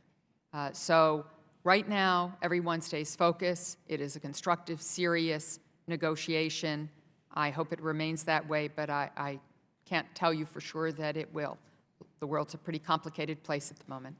Well, thank you. Again, I remain deeply skeptical of the joint plan of action, but I do wish you the best of success, that we can reach an agreement that completely eliminates Iran's nuclear weapons program and ancillary programs, not just for our sake, but for the sake of peace and safety around the world. We go to Mr. Juan Vargas of California. Thank you very much, Mr. Chairman. Again, thank you very much for bringing this item before us once again, and also the ranking member. As you know, I've been very skeptical of this process from the beginning. I think that we're negotiating with a regime that has no intention of giving up its nuclear weapons program. It only wants to go dormant for a few years, then restart. And so far, everything that they've done confirms that in my mind. They haven't destroyed their centrifuges. They haven't given up an enrichment, even though they can buy the fuel, as you know, on the open market. And I don't think they want to in any way bar themselves from having a nuclear program. I think they're trying to figure out a way to get around the world. The world has spoken through the UN that they shouldn't have enrichment. They shouldn't have those capabilities. And in this process, I think they're trying to earn that. I also have to say that I remember 1979 when the regime came into power. That's 35 years ago. I think that they're trying to wait us out. I think that they want we call it a final agreement, a long-term agreement. The reality is I think they only want the shortest time possible, not one that bars them forever. So I've been very, very skeptical. I thought that the better way was to continue to ratchet down the sanctions. And I have to say, and again, kudos to the administration. It's the first administration that took the sanctions seriously, for God's sake. Before we hadn't, and thank God this administration did. But then we let them off the hook when I think we should have ratcheted it down. And so here we are now. I also remember very clearly saying I thought that they were going to skip the 6 months, it was going to slide. And it has slid. And again, I hear today that it won't slide, more likely it won't slide, it could slide. But so far, everything that they've done has confirmed in my mind they don't really want to stop their nuclear program. They just want to waste some time. Convince me that that's not the case. Congressman, the only thing that will convince you is what will convince me.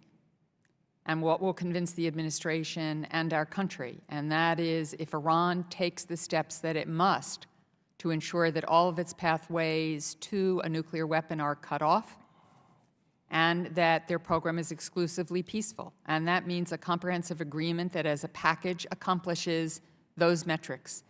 And I don't know whether we will get there or not, but the only way I will be convinced is if Iran takes the difficult decisions that it must to do exactly that.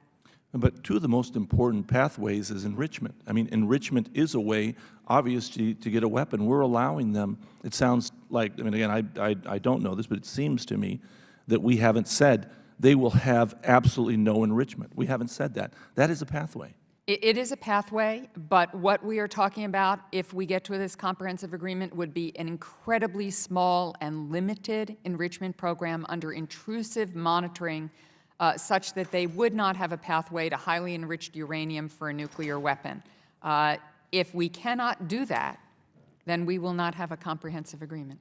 The second pathway that I believe is very dangerous is the issue of time. If this final agreement is 5, 7, 10, even 20 years, it was 35 years ago when they came into power. I mean, I still think they'll have the same desire. I mean, I don't think that their nature is going to change. I kind of believe in that same issue of this frog and the scorpion. I think that they do want to sting. I don't think their nature is going to change. And what can you tell us, if you can't tell us in open session, I understand, but what can you tell us about the duration?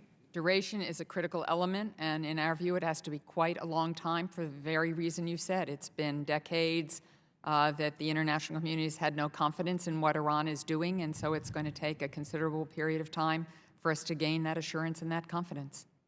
And I'm happy to discuss specific numbers with you in a closed session. Okay, but certainly double digits. Okay, I'll look forward to that, because that is a great concern of mine. And lastly, I guess I would say this, that I really appreciate the statement that you gave about Israel. Many of us who are devout Christians have a very strong feeling for the state of Israel and its people, and an unequivocal statement of support for Israel, especially during this time, was very important. I appreciate it. Thank you. We're going to go to Mr. George Holding of North Carolina. Thank you, Mr. Vargas. Thank you, Mr. Chairman.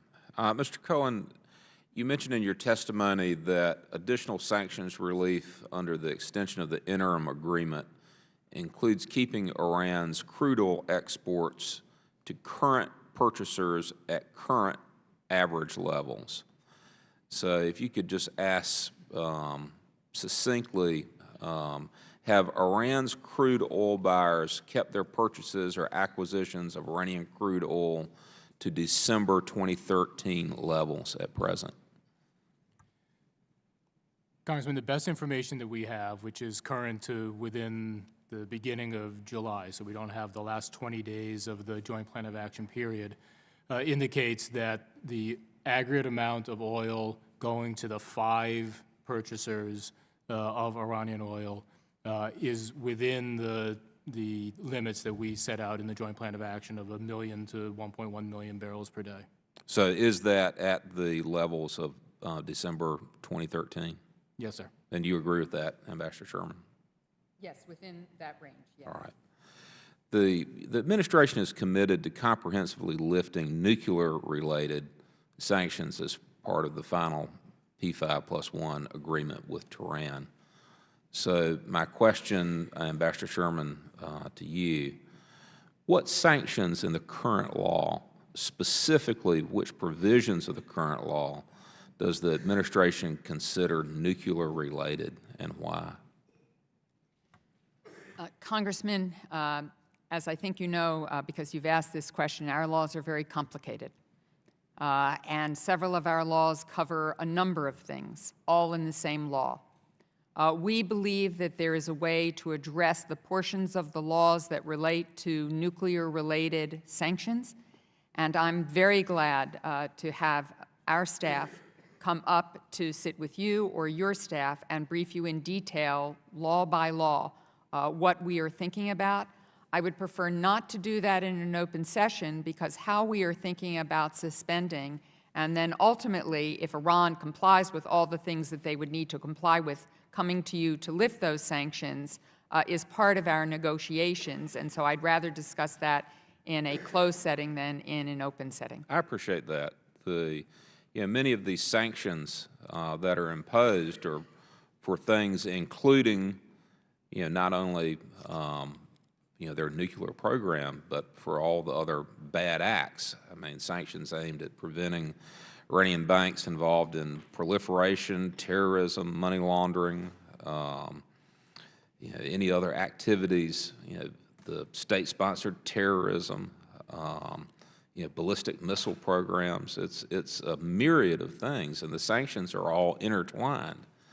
And so even if you come to a agreement, on the nuclear program, it doesn't ameliorate or, it doesn't alleviate, nor does it come close to ameliorating the fact that Iran is quite a bad actor, and these sanctions have other purposes as well. Absolutely, and we believe there's a way to proceed forward so that our sanctions enforcement on terrorism, on human rights, on other issues not covered by a comprehensive agreement, should we get to one, remain in place. And we're happy to come up and delineate that in the best way we possibly can. All right, Mr. Chairman, I'll yield back. Thank you very much, Mr. Holding. We're now going to go to Brad Schneider of Illinois. Thank you, Mr. Chairman, and thank you again for calling this hearing, for you and the ranking member for staying vigilant in all you've done to make sure that we do all we can to make sure Iran cannot acquire, not just acquire a nuclear weapon, that they cannot acquire the capacity or capability. I want to thank the witnesses for coming here today and sharing their perspectives. As you have heard today, there is on both sides of the aisle, a lot of skepticism. I think there's great concern about the negotiations from the start, great concerns about the sanctions relief provided Iran and the path that we are headed down. It is imperative, and I will repeat myself, but I think it bears repeating, that Iran cannot be allowed to have the capability to get a nuclear weapon. Ambassador Sherman, you've used the language in your written testimony and some of the answers that we want to cut the paths for Iran's nuclear programs. My concern is it's not just that we cut the path, but that we close that path and eliminate it permanently.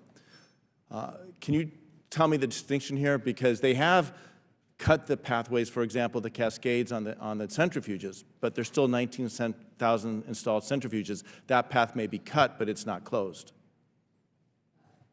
Yes, I think we're talking pretty much about the same thing, Congressman. I do want to make a distinction, though, and it's hard for all of us to have all of the detail on all of this, particularly in this open session. We can never get rid of Iran's capability. They have already mastered the nuclear fuel cycle. They can't unlearn it. As I said previously, we could destroy every facility they have, and they could reconstitute them all.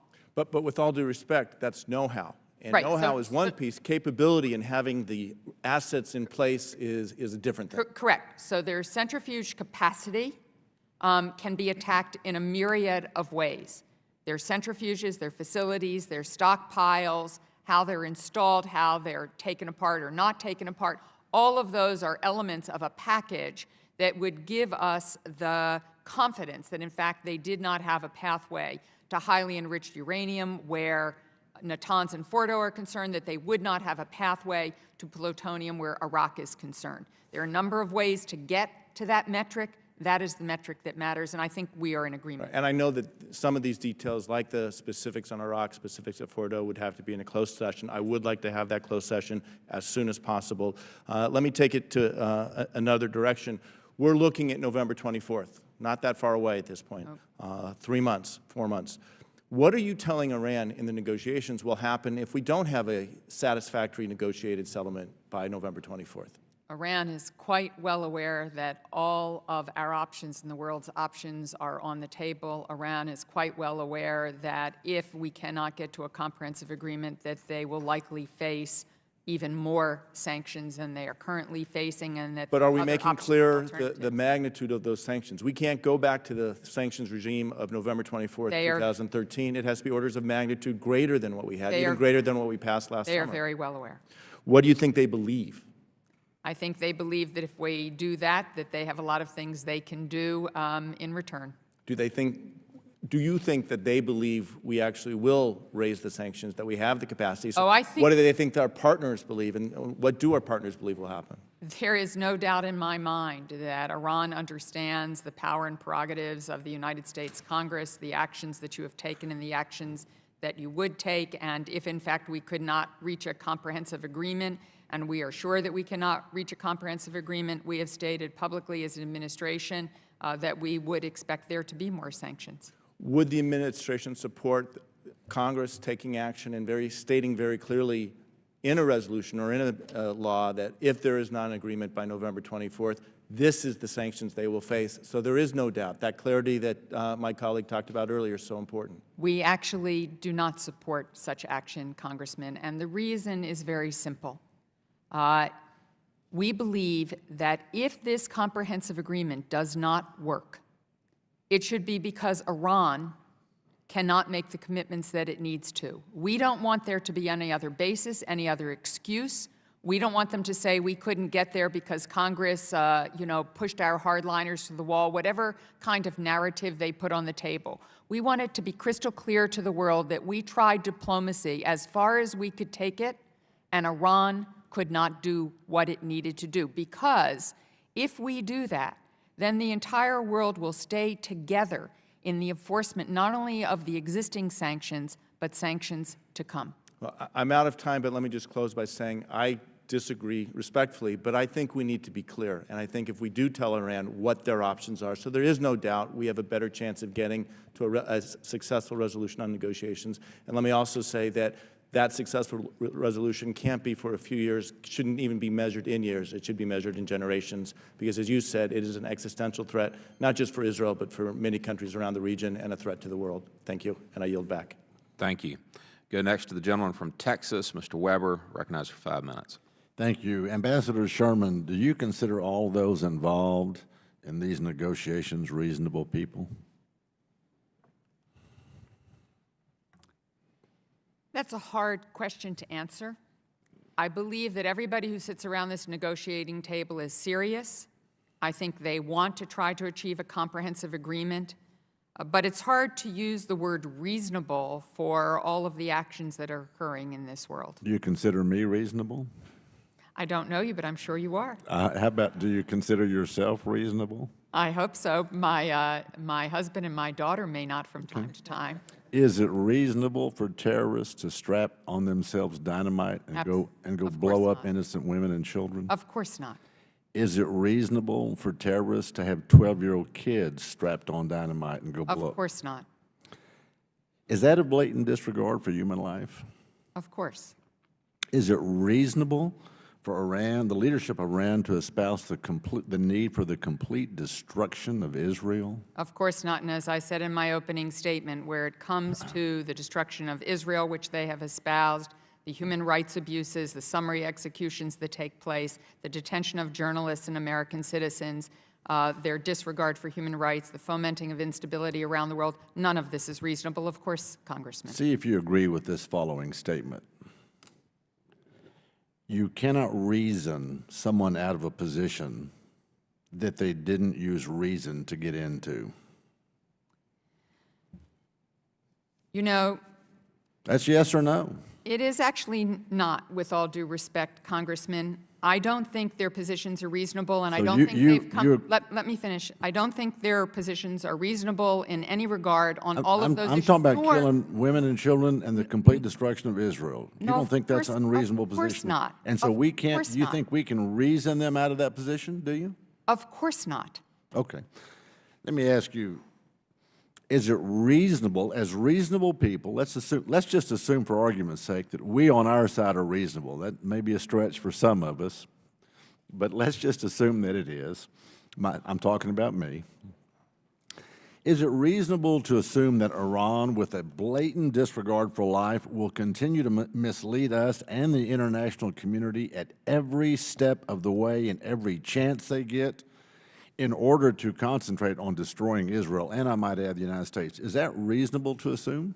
Congressman, our negotiation with Iran is not based on trust. It's not based on reason. It's not based on trust. It is not based on the reason in the way that you're describing it.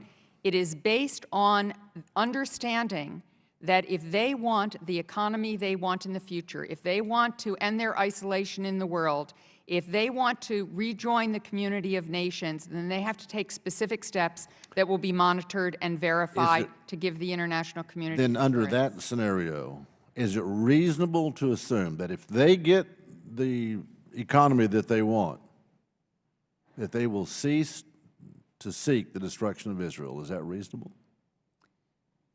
What I can say to you, Congressman, is that the United States of America, under this president, I believe under any president of the United States, will do whatever we need to do to ensure the security of Israel in the Middle East. It is a solemn responsibility that I think we all feel. I'm going to ask you one more time. Do you believe that you can reason people out of a position that they did not use reason to get into? Congressman, I think what you are trying to lead me to is how can we sit down with Iran and have this negotiation and expect that we will get to any good end? Mr. Chairman, I yield back. We now go to the gentleman from New York, Mr. Meeks, recognized for 5 minutes. Thank you, Mr. Chairman. Let me thank Chairman Royce and Ranking Member Engel for facilitating this important hearing. Let me just state at the outset that I supported the interim agreement that allowed the joint plan of action to move forward, and I also support the extension that would allow the negotiations to continue. Many critics have said that these negotiations are risky. We can't trust Iran, and we didn't get enough in the interim agreement. Well, you know what? Many of those things, in some way, are true. Many of those things, in some ways, are true. And I believe strongly that it is even but more risky. It would be more risky for us if we did not negotiate. We would be worse off without concessions gained in the interim agreement. Much work remains, no question about it. And there are certainly many political pitfalls. But taking on one of our nation's largest foreign policy and security issues could never be easy. No one said this would be easy. No one said there would be no risks. There has to be. In any foreign policy, there are risks, there's dangers, but to not sit down, the risk is even greater to all of us.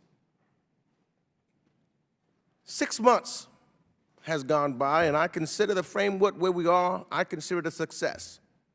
A multilateral success achieved in close collaboration with our allies, which I believe is extremely important. Because if you look at sanctions, we've had sanctions on Iran for a long time on a unilateral basis. That did not cripple their economy. That did not hurt their economy.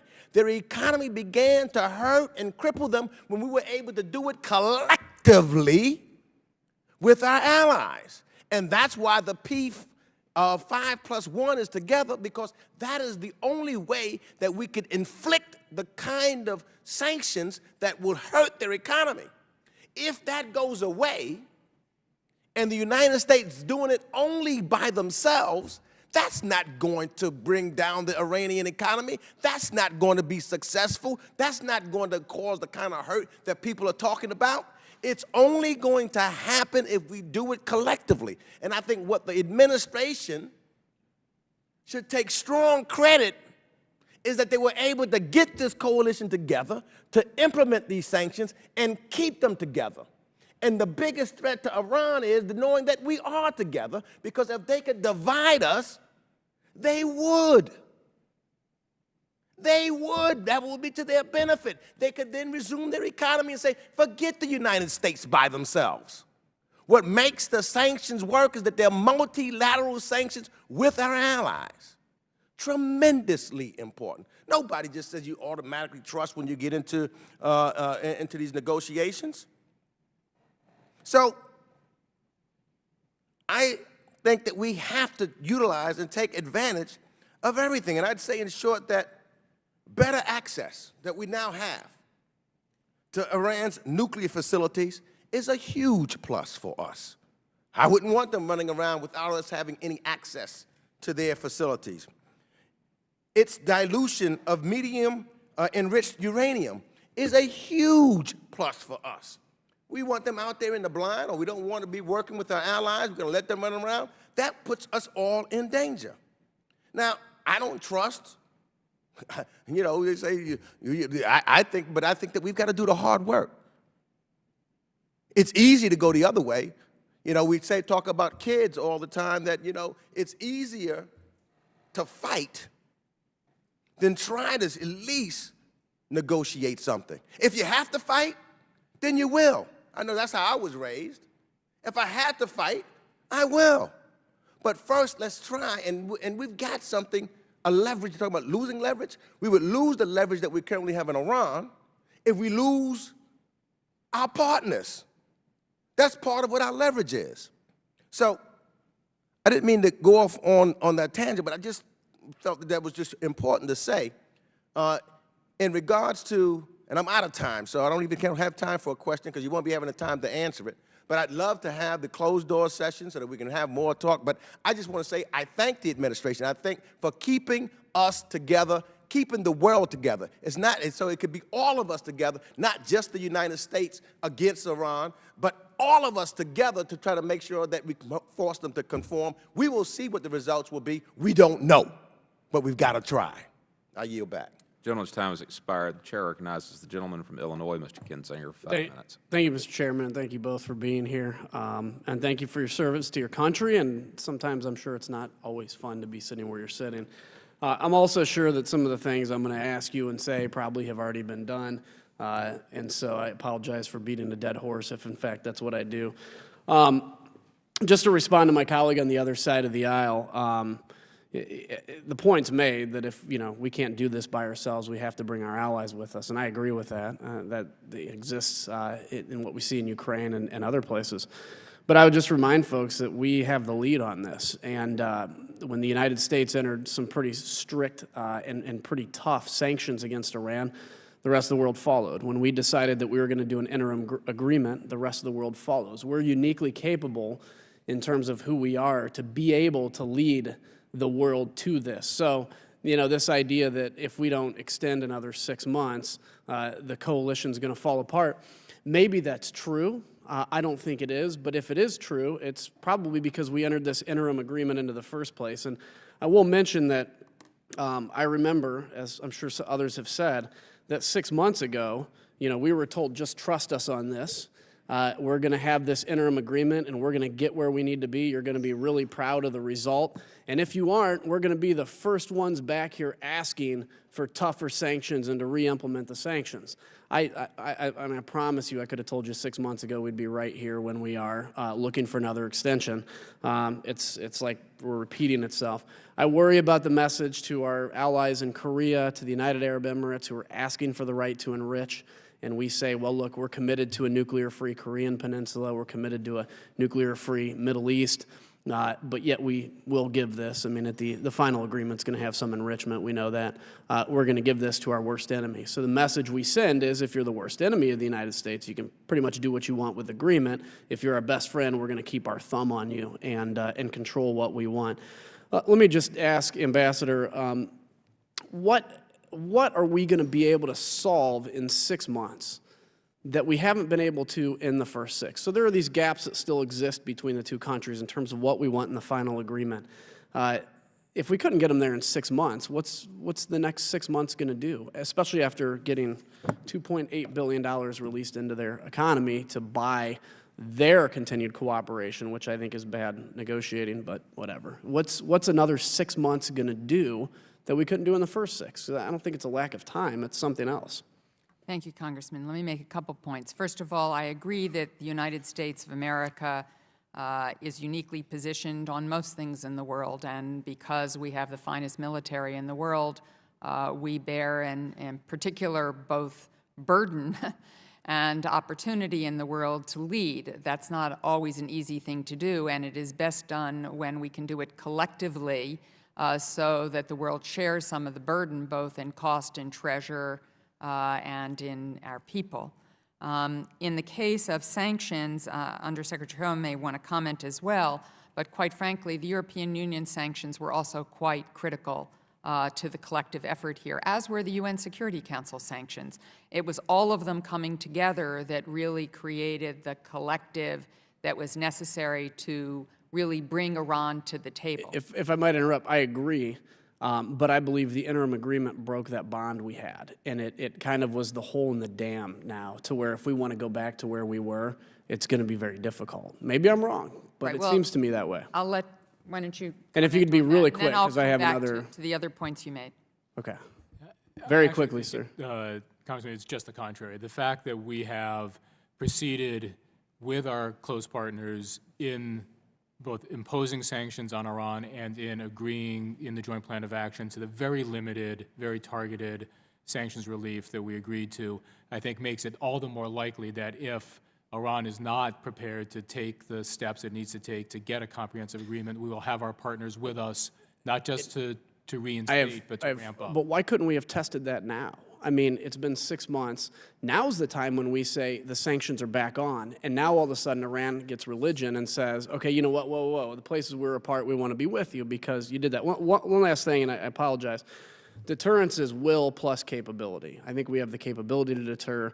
Right now, I think what's in question is the will, and that's important for the negotiations. Last question, how important is it to the administration that a final nuclear agreement with Iran restricts Iran's ballistic missile program? So a couple of points to what you've said. We're going to negotiate for 4 additional months, not 6. Okay. We decided not to do all 6. We don't want to talk just for talk's sake. November 24th was 1 year from when the Joint Plan of Action was negotiated, so we decided to make that the time and to actually use the fact that many players will be in New York for the UN General Assembly as a fulcrum to try to move this along at a rapid rate. We would not have agreed to an extension if we didn't believe we had made tangible progress and we did not see a path to a And I don't mean to interrupt, but I'm over my time. Just how important is the restriction of ballistic missiles? We have said that the UN Security Council resolutions must be addressed, and in that it says that somehow we must address long-range ballistic missiles capable of carrying nuclear warheads. So it's not about ballistic missiles per se. It's about when a missile is combined with a nuclear warhead. That's the issue here. Thank you. The gentleman's time has expired. We go now to the gentleman from Pennsylvania, Mr. Perry, recognized for 5 minutes. Thank you, Mr. Chairman.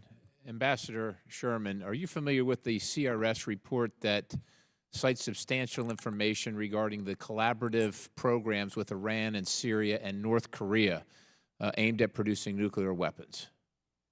I'm not familiar with that specific report, but I've certainly seen reports about So then you would agree that collaboration. there has been collaboration with North Korea? I would and agree. Iran? I've seen those reports, and I think any further discussion of that probably should take place in a closed session. Fine. Based on that, how, if that were true and getting away from the closed session stuff, how does this current arrangement ensure compliance such that Iran doesn't just comply with the agreement on their own soil while outsourcing to North Korea various components and then assembly back in Iran or what have you? How does this address that? We agree that that issue of what they are doing, what they're trying to do, whether they do it by themselves or with others, is all part of ensuring that they do not have a pathway to a nuclear weapon. So I would agree with you that in some way or other, in a comprehensive agreement, that issue has to be under discussion as well. It has to be, or it is? It is part of it now? It is, and it has to be. Okay. How would you characterize the outcome of your negotiations with North Korea? Would you characterize them as a success? We could spend an entire day discussing those Sure. negotiations. I think we will never know. What I will say is during the Clinton administration, Congressman, not 1 additional ounce of plutonium was produced, and the only plutonium that existed for nuclear weapons took place before President Clinton ever became president, and during his entire administration, not 1 additional ounce of plutonium was created. That's fine, but we are where we are now, and I'm reading some of your comments where you recommended that the only way the U.S. could deal with North Korea's disputed programs and prevent, and it's important to use the word prevent, you did, prevent them from achieving a nuclear capability was through diplomacy. So that having been said, you were the lead negotiator, right, 2001? I was the special envoy, yes. Yeah, so based on that, I mean, the goals, as I understand them, were to bring North Korea back into NPT compliance and freeze their nuclear weapons program, which is permanently, which is essentially prevention. But yet in 2003, as we all know, they declared that they had nuclear weapons. So based on the close relationship currently with Iran and North Korea, and the negotiations you personally led, knowing that you're leading negotiations now with Iran, and that Korea announced in 2003 that they had nuclear weapons, when our job, your job, was to prevent them from getting them, most Americans throughout the course of that saw it as appeasement. I think most Americans see what's currently happening as appeasement. I think most Americans would agree, if they're educated about what the history is and what happened, is that we failed. North Korea has nuclear weapons, as far as we know. I mean, why should Americans consider these negotiations to be anything but appeasement and have any confidence that this is going to end up any different than North Korea? Congressman, as I said, we could spend an entire day discussing what happened in North Korea and at what point and for what reasons North Korea, in fact, did obtain a nuclear weapon. That did not occur on President Clinton's watch when I was responsible for that negotiation. That said, this is an entirely different situation. The only metric should be whether, in fact, the pathways to a nuclear weapon are closed off to Iran, including the potential for a covert program such that we would know either in time to stop it or to deter it, as well as their current uranium enrichment and plutonium pathways to a nuclear weapon. And you will be able to judge that on its own merit should we get to a comprehensive agreement. And as I've said, I don't know that we will. And I appreciate your passion for it, and I appreciate the verbiage, this pathway, and cutting off their pathways and so on and so forth. But it seems to me we're doing the same thing with North Korea, and pathway or not, at the end of the day, we hear this, well, let's not make the perfect the enemy of the good. But at the end of the day, North Korea's got nuclear weapons, and we can't do a darn thing about it. And when Iran gets them, we don't have many options then either. There can be. There is no way, there is no place for failure here. And I'm afraid that once we look back in hindsight and say, well, we tried this and we thought that, it's going to be too darn late when they've got them and we've got a nuclear arms race going on in the Middle East. With Congressman, I appreciate the concern. I will say this. Sanctions did not stop Iran's nuclear program. Sanctions brought Iran to the negotiating table, but they continued to build their nuclear program even with all the sanctions in place. The gentleman's time has expired. We have a few more members here to ask questions. We have votes approaching quickly on the floor, and I understand our witnesses need to leave no later than 4:30. So with that, I'll recognize the gentleman from Florida, Mr. Clausen, for 5 minutes. I'll be brief. Thank you for coming, and thank you for your service. You clearly understand the details of what's going on here, and I appreciate what y'all are doing, and I know it's not easy. Barring military force, it seems to me the success in these negotiations depends on leverage, not reasonableness. And leverage in my world has always depended on money. And money creates leverage. Tell me a little bit whether you think the extension of these talks gives the Iranians a chance to break the international coalition with respect to economic sanctions that really creates our leverage. Congressman, I don't believe so. Quite the contrary. I think the fact that we are giving negotiations an honest effort and exploring the possibility, exploring the possibility of a comprehensive agreement with our partners helps to hold together the international coalition that put very significant economic pressure on Iran and continues to put very significant economic pressure on Iran, and that creates the leverage that you speak of. And that is critically important to the potential success of these negotiations, that we hold that international sanctions coalition together, and we're doing so. And it is held together throughout the course's Joint Plan of Action. And as I said in response to a question earlier, we do not see any indication of our sanctions architecture weakening. And folks like Russia or China that aren't normally part of our coalitions, do they create holes in the fence that let the cattle out? The short answer to that question is no. Really? In the work that we have done on imposing sanctions on Iran, I'm not going to sugarcoat it and say everything has been absolutely perfect, but with respect to both Russia and China and our other partners around the world, the sanctions have held together very well. There are reports of this potential Russia deal with Iran and all the rest. Right. That has not been consummated. We've been very clear with the Russians that we would regard any follow-through on that deal as being inimical to the negotiations, and it has not come to fruition. So I think what we have seen with all of our P5+1 partners, as well as many others around the world, the Japanese, the Australians, the South Koreans, others, is a cohesive effort to put real pressure on Iran. Good. Well, I have read that even some of our European friends continue to trade with Iran, and I see you smiling. And so it has always kind of struck me as making your life a lot more difficult if you want to create leverage when when our very friends continue to trade with the people that we are trying to put a little leverage on. Well, Congressman, our sanctions on Iran are not a complete trade embargo. Correct. There is some trade that is permissible with Iran, right, and not for the United States, right, but for others around the world. And we have obviously seen that continued trade over the course of the years. That does not mean, however, that the sanctions that we have put in place that are extraordinarily powerful, that go after Iran's oil sales, go after its access to the international financial system, have, as you say, holes in the fence. Those sanctions are staying firm. Okay, good. I always wondered how it worked when so much of the world was not part of the official coalition.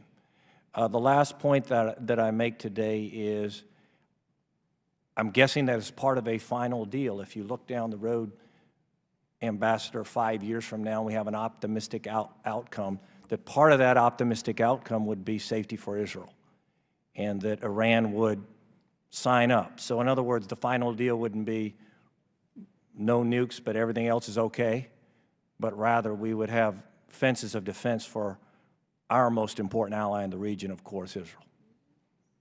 As I've said, all of the sanctions that go to their acts of terrorism, their human rights abuses, their fomenting instability around the world will remain in place, and our commitment to Israel's security will continue. What I think it's important for all of us to remember, and I remind myself of this every day, is the reason that we are doing this is because as unstable as the Middle East is today, an Iran with a nuclear weapon would be truly horrific and would really change the entire strategic framework of the Middle East in ways that none of us can even imagine or want to imagine. Walking away is not an option, I understand, and I thank both of you for your service. Thank you. Gentleman's time has expired. We now turn to the gentleman from Florida, Mr. DeSantis, recognized for 5 minutes. Thank you, Mr. Chairman. Thank you to the witnesses. In terms, Ambassador Sherman, you talked about how it would be very bad if Iran had a nuclear weapon. How does the administration view Iran's posture? We had a hearing recently where one witness was trying to apprise how the Israelis view, and he said there's a significant number, maybe not a majority, who believe, well, maybe they actually could be contained with a nuclear weapon. And then I look at people like Bernard Lewis, the historian, who said, look, given the viewpoint and ideology of the mullahs who run the country, mutually assured destruction is not something that scares them. It actually would induce them to want to develop weapons and even use them, thinking, hey, if we can inflict more damage to Israel or to the United States, we'll deal with millions of our own people being killed. So does the administration believe that Iran with a nuclear weapon and an apocalyptic ideology, that a mutually assured destruction scenario would not apply? The administration believes that Iran cannot be permitted to obtain a nuclear weapon, period.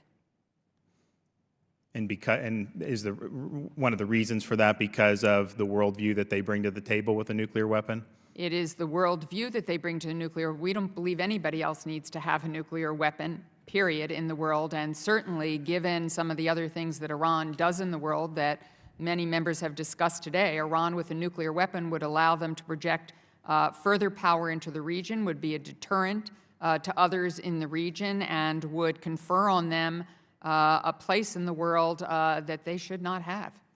So since the administration has been dealing with Iran about this issue, I mean, I guess it's been months and months now, has there been any change in Iran's sponsorship of terrorism worldwide? I would want to have our intelligence community give you their assessment, but from an outsider's point of view who isn't an intelligence analyst, I would say that they have not stopped. And I guess, and I understand, I've talked with folks who've been involved in arms deals, say, look, we don't deal with these side issues, we just try to focus on that, it's tough enough. And I understand that generally, and I understand that why you would deal with that with the Soviet Union or some of the other countries that we've done. But given that Iran, they're fomenting jihad with Hezbollah in Syria, in Iraq now, and of course, they're one of the main suppliers of the missiles in the Gaza Strip to Hamas. Don't we need to put terrorism and their terrorist activities on the table? I mean, I think it's really difficult to see how we'd have a successful agreement where we didn't believe they'd be able to have a nuclear weapon, but somehow they would continue on fomenting jihad the way that they're doing. Well, I understand the impulse to want to do that. Quite frankly, it would be an overwhelming negotiation that would make this all even more difficult than it already is. The reason that we are focused first and foremost on them not obtaining a nuclear weapon is for the reasons I said. Their ability to, in fact, do more with their state sponsorship of terrorism would be much greater if they indeed had a nuclear weapon. So we believe that first and foremost, what must come off the field is their ability to gain a nuclear weapon. And we will not for one moment stop all of our other efforts in all of the other areas in which we have profound disagreements. Thank you. I think that for me, as I look at it, I think initially it was a mistake to let off on the sanctions. I think that Iran, a regime like that, they're going to respond to strength. And my fear is that by giving them more time, they see that as, well, gee, we got this time. They don't want to put the screws to us yet. And so I think stronger sanctions combined with, I think that they have to fear that there could potentially be a use of force, whether it's by us, whether it's by the Israelis or whatnot. And if not, I just don't think that they're going to have an incentive to really want to disarm and not create and not acquire nuclear weapons. But I appreciate you guys for being here, and I'll yield back the balance. Gentleman yields back. Recognize the gentleman from Georgia, Mr. Collins, for 5 minutes. Thank you, Mr. Chairman. I know we're getting to the end, so I'll get to my questions. In this, under the terms of the July 18th extension, the United States and its negotiating partners will further relieve sanctions and give Iran access to the $2.8 billion in blocked assets. In return, Iran's main obligation will be to keep observing the interim agreement and to convert 25 kilograms of 20% high-risk uranium from the oxidized form into fuel and directly usable in research nuclear reactor by November 24th, if that's correct. I would like to know from you is, did U.S. officials get any assurances from the Iranian government that they will not use any of the $2.8 billion in new sanctions relief, either A, to support international terrorism from other state sponsors, like the Assad regime, to advance the nuclear, ballistic missile, or advanced conventional weapons program of Iran or any other state, or to violate the Iranian people's human rights? Congressman, as has been discussed in this hearing, Iran is involved in a whole variety of destabilizing activity, including some of the activities you just described. They've been engaged in that activity for years now and have used their increasingly constrained funds to continue to pursue those objectives. There's no reason to believe that the funds that they will be provided access to under this joint plan of action will go to the activity, and no reason to believe that it necessarily won't. I can't guarantee you that either way. What I can tell you, though, is that our sanctions and our efforts to disrupt Iran's support to Hezbollah, support to Hamas, violation of human rights will continue unabated during this period. Well, the only thing that concerns me there, and I was going to a different question at this point, but the defeatist sound, and I understand you're looking at you're being realist. You know, I may call it defeatist sounding, but if we basically say that, well, Iran may, they may not, they've been doing this for years, then shouldn't there have been at least some discussion about, okay, if you do this, you thought sanctions were bad last time, get ready. I mean, there's a lot of us, and I'm not going to go into this, there's many on this committee and many on this Hill that believe that this was just a total disaster to start with. Okay, and now we're just basically saying, well, they've been doing it for a long time, they've not been doing it for a long time, we got the same kind of commitments last time. Frankly, especially from the folks in my district, they just don't buy the line anymore. The corporate line is just not real good, and the tone of your voice is not being, and I agree with you, I mean, in a realist kind of sense, but what bothers me is we don't seem to have a hammer on the other side to say, look, you know, this has got to happen, because most of us believe it's just going to be, it's funneled to different directions to start with. Well, with all due respect, Congressman, there's nothing defeatist about it. We have been very actively engaged in disrupting and attempting to disrupt Iran's support for terrorism around the world for years now, and we're continuing to do so. We do it through our sanctions designations. We do it through our work with our partners. We, as I'm sure you know, work to intercept the Class C, which was a vessel going from Iran to support Hamas with weapons. There's nothing at all defeatist in our approach to countering Iran's support for terrorism around the world. The funds that Iran is getting access to, I cannot guarantee you will not go to this activity, and I would not presume to tell you something that I could not, in good conscience, tell you is the truth. But I will tell you that we will continue to work as hard as we possibly can, and will, in fact, redouble our efforts to ensure that Iran's support for terrorism around the world is something that we take action against. Part of the issue of the repeal, or at least giving some of the blocked assets, was to spur growth in the Iranian economy, and just for basically their basic needs, not their terroristic nature. Has there been any reports or thing that you've seen that the Iranian economy is growing, and if so, what could be attributable to the unblocked assets? We watch very closely how the Iranian economy is performing. As I'm sure you know, it has contracted quite substantially in the last several years. There has been, since the Rouhani administration has come into power in Iran, better management of their economy, and some of the decline that we've seen in the past has begun to moderate, but Iran's economy is still in very significant distress, and the funds that are made available to the Iranians under the Joint Plan of Action, the $2.8 billion in this extension period and the $4.2 from the original period, do not in any respect suffice to jumpstart the Iranian economy. The Iranian economy is, the hole the Iranian economy is in is so great that those funds do not move the needle on their economy. Thank you. Mr. Chairman, you're back. Gentleman's time has expired.